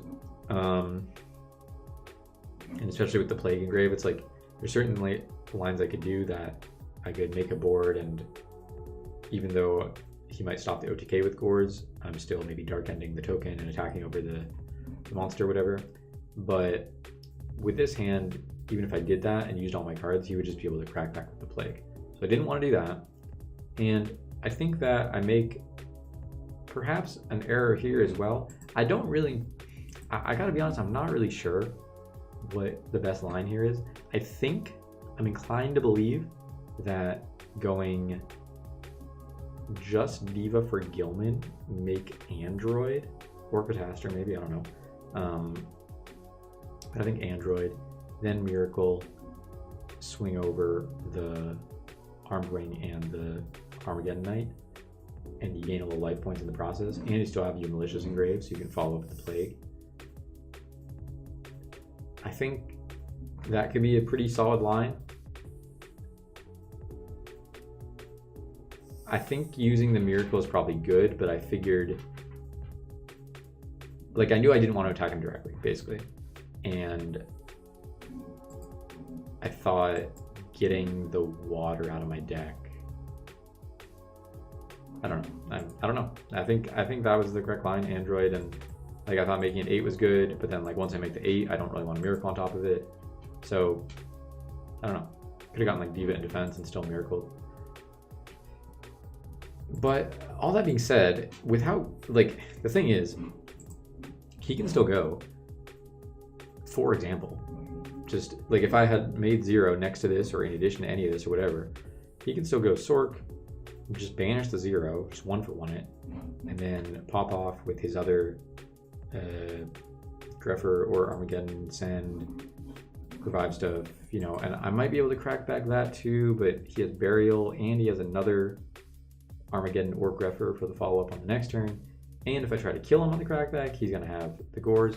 So I got to be honest, I don't think I would have won this game, but I still don't think I made the right play either. So it doesn't feel great. Are you winning? This was the match that I lost, so I am not winning. I'm never winning. This was a good game though, I think. Again, I could have held this MST, but I have Breaker, so I think that, you know, here, I did kind of a weird play here. You know, I could have M-phased MST'd and summoned the Breaker, but I thought that if I don't hit an Oppression or something with the Breaker, then I might not want to use the MST. Instead, it just gets rugged, and so I do this thing where I swing and I Battle Step, use the MST, and honestly, I could have maybe just done this before attacking. That probably would have been better. I don't know why I specified Battle Step, like, because that would just let him prison. Like, this just seems kind of strictly worse. But again, I thought maybe if he did use the deep prison, maybe I would want to keep the MST, keep it for the Oppression. But I think this just didn't make a lot of sense. You know, I could have just used it already. I do think perhaps the holding it instead of the, like, not end phasing it, that might make a lot of sense, but this I should have just done it in different sequence. And it was hamster this time. So again, this is just like, I thought he was setting multiple back row to hedge against me just swinging into this, like as it was a Raikou. But that also would have been potentially another benefit from MSTing beforehand, because he's never setting this, and a Raikou. That doesn't really make a lot of sense. So it's almost definitely a hamster, and I could have either not attacked or just played differently in general. So he slams a bunch of cards here, swings. I could have also done stuff like special and, you know, made a board there, but find Upstart, which is great. I needed kind of a piece of defense, and I just Kai's here, take out his board, but knowing that he has, you know, options for like a tuner, although I do have Windblast, but Gale is one of the best cards he could have found. So he specials it, has me, and now my one Windblast doesn't even protect. So I do this, and he, I think, makes actually a great play here. I'm gonna say a great play, because he decides that if I'm not blocking any of these attacks, then there's a very real chance that I could have return set, and he says I don't want to die to return, and so he black roads me. I think that's a fantastic play. And here I get a very fortunate draw, although I had, you know, Plague, etc. But in my testing, this had come up where I end up Stardusting over their monster, and they just get to mill for free and mill something crazy. And so I decide I'm gonna go Dark Iron, Dark End, pop it, hit for damage. What's up, you know? There's an argument that I could have gone Goyo here. It plays a little better into, like, if he does draw an Armageddon Knight, then I can, you know, but at the same time, if he draws Armageddon Knight, he can just send Plague, or yeah, he can send Plague and just take the Dark End. So I think this is maybe better in that situation anyway. He tries to trick me and says he specials token, because it would have really, really lost me the game on the spot if he had Gores in hand there, which is a pretty distinct possibility he could have had. But he says, JK, not funny, not funny. You're playing with my heart. But I hit, he prisons, he draws a monster, and I win the game with my cup. Sweaty game. Now I'm thinking, I'm going to game 3. I want to win this damn world championship. Samu is my son. He's playing my deck. I don't want to lose this guy. I got 45 watchers. All the big names are here. Your Mom, LOL, Ultra Plant. Hold on, that's supposedly Stengod, SNG. All the heavy hitters. My ass itches. Mad Hat. Ledio, yeah. JDZ. Just all the names, you know. Grab a Slice. Duck Dynasty Lover 58. Big James. Ace of Spades 1. So a lot of riding on this, you know. We're going into a historic game 3. And this guy wins the roll, hits me with a Greffer, set 3. Now, of course, I'm no dummy. I think there's probably a Solemn Judgment there. I understand. I hit him with Greffer, pitch, send. I attack here. Potentially an error. You know, he has this engraved that can swing over the Greffer, but I also have D Crow, which could prevent that. But this just leaves me open to a D Prison, which otherwise may have not gotten that much value. I don't want to pop off with my Prodigy or Malicious yet, because I'm so worried about oppression. And he set 3. 3. He has the Prison. Now I know I'm going to eat a bit of damage from this Greffer. If he decides to go and overextend, I might throw him. Main 2. He used the Greffer effect. Sends another value. Now, here, another potential misplay. This is grave right now. He sets another card. I know these aren't dust sheet, right? But this new one could be, and in fact is. But I could have end-phased his Crow, or end-phase Crow on his Sirocco, or done it draw phase with priority. That is a non-traditional play, and there's also a reason why I didn't want to do that. Like, it hedges against dust shoot, yes, but if I do that, and I still don't want to go for my play next turn, like in that situation, that I still don't want to go for my Prodigy or my Malicious, then if he draws a Dark on his turn, he can pitch it and send the other Sirocco and just be back in the same spot. And I really want to use this Crow to cut off the Sirocco without him having the opportunity to dump with a Greffer. So if he's still playing this conservative way, where he's not gonna special the Sirocco, there's a very good chance that if he draws a Dark next turn, he would not immediately pitch it. So I don't want to use my Crow yet, if I don't have to. That being said, perhaps, just as a hedge against the 1 out of fucking 32 being dust shoot, I should have used the Crow. I don't know. I was obviously going to Crow this Sirocco anyway at some point. That's the best value that I could have gotten. But I felt I had my logic at the time and I wasn't so worried about dust shoot. In reality, I have to chain the Crow because otherwise we get sent back. And now I have no plays because I have top decked the other Malicious. And I mean, I do have plays because I can stack with play, but you get what I mean. And at this point, this guy might begin to suspect this is torrential. He blinded Lures. The second time someone has done that to me in this tournament.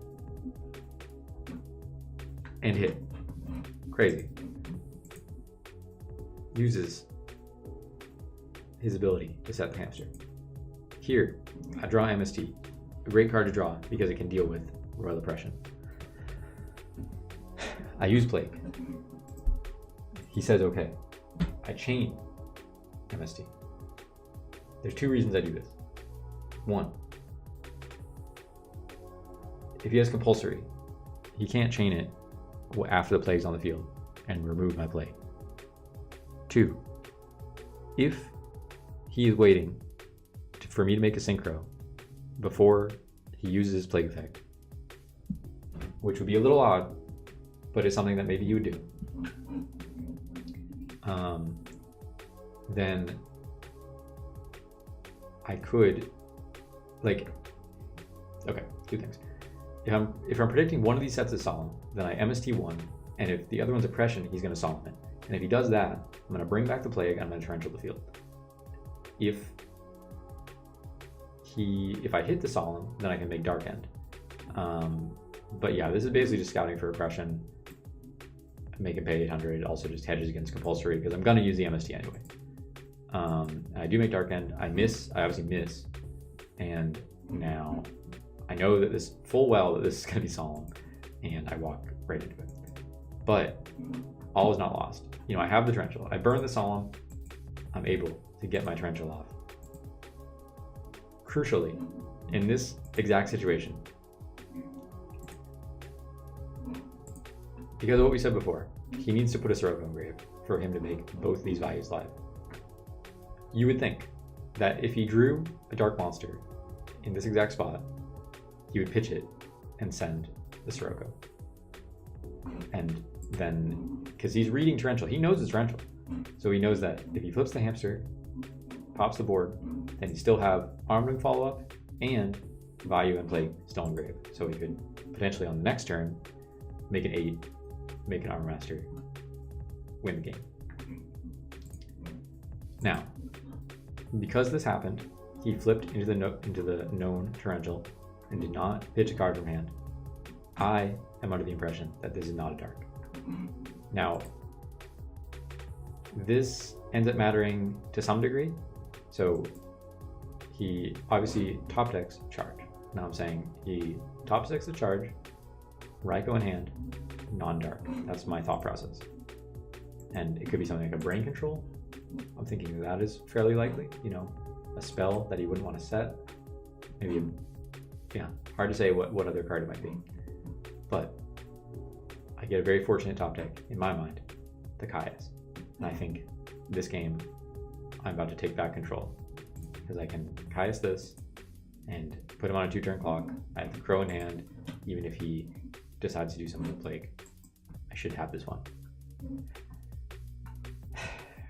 Now, the card in hand that I was so sure was not a dark is in fact Gores.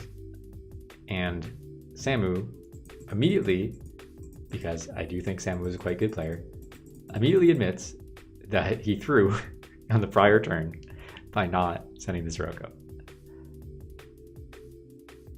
And the fact is, I'm attacking there 100% of the time anyway. You know, I need to win the game.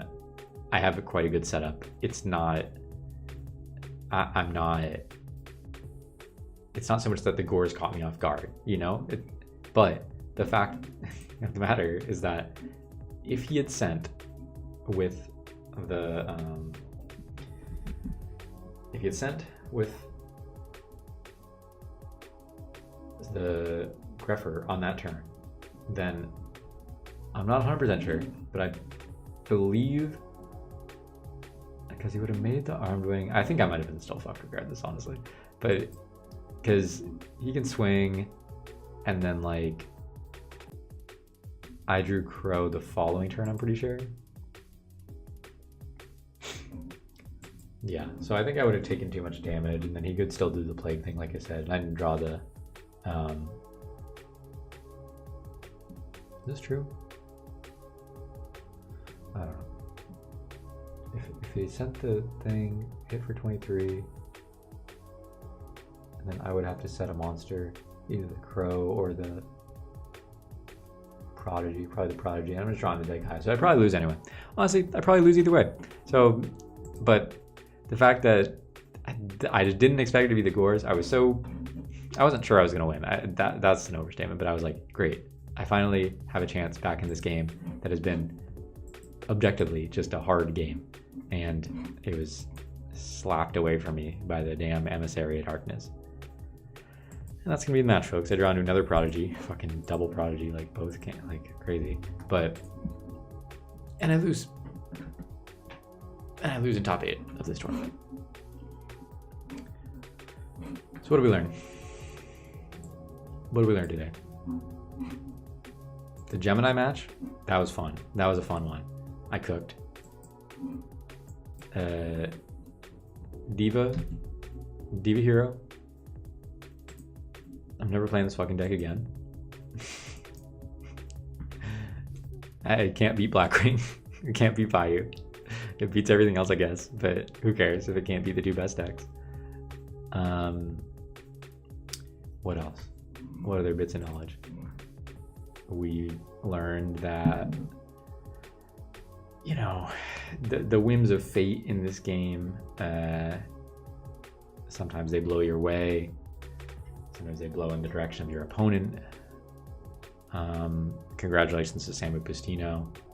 He is quite a strong player, and he clapped my shit up quite effectively. But with that being said, I think I'm gonna end it here. Good little 3-hour stream. I hope you guys enjoyed. On a school night, you know, just really getting deep in the nitty gritty of how to play Yu-Gi-Oh! What's up with jams, you know? How do you do all this? Like, why is the deck good? Why is it bad?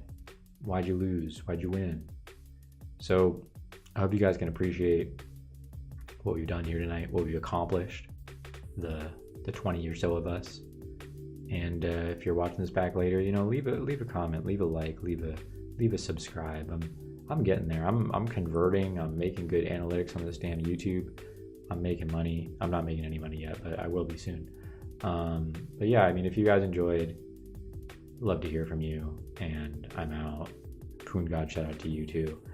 I'm done. And I'll see you on the ladder. I'll see you in North Carolina. Actually, I will see everybody in North Carolina. I'm going this weekend, and I'm going to try to win. So have a good night, guys. Hope you enjoyed. Peace.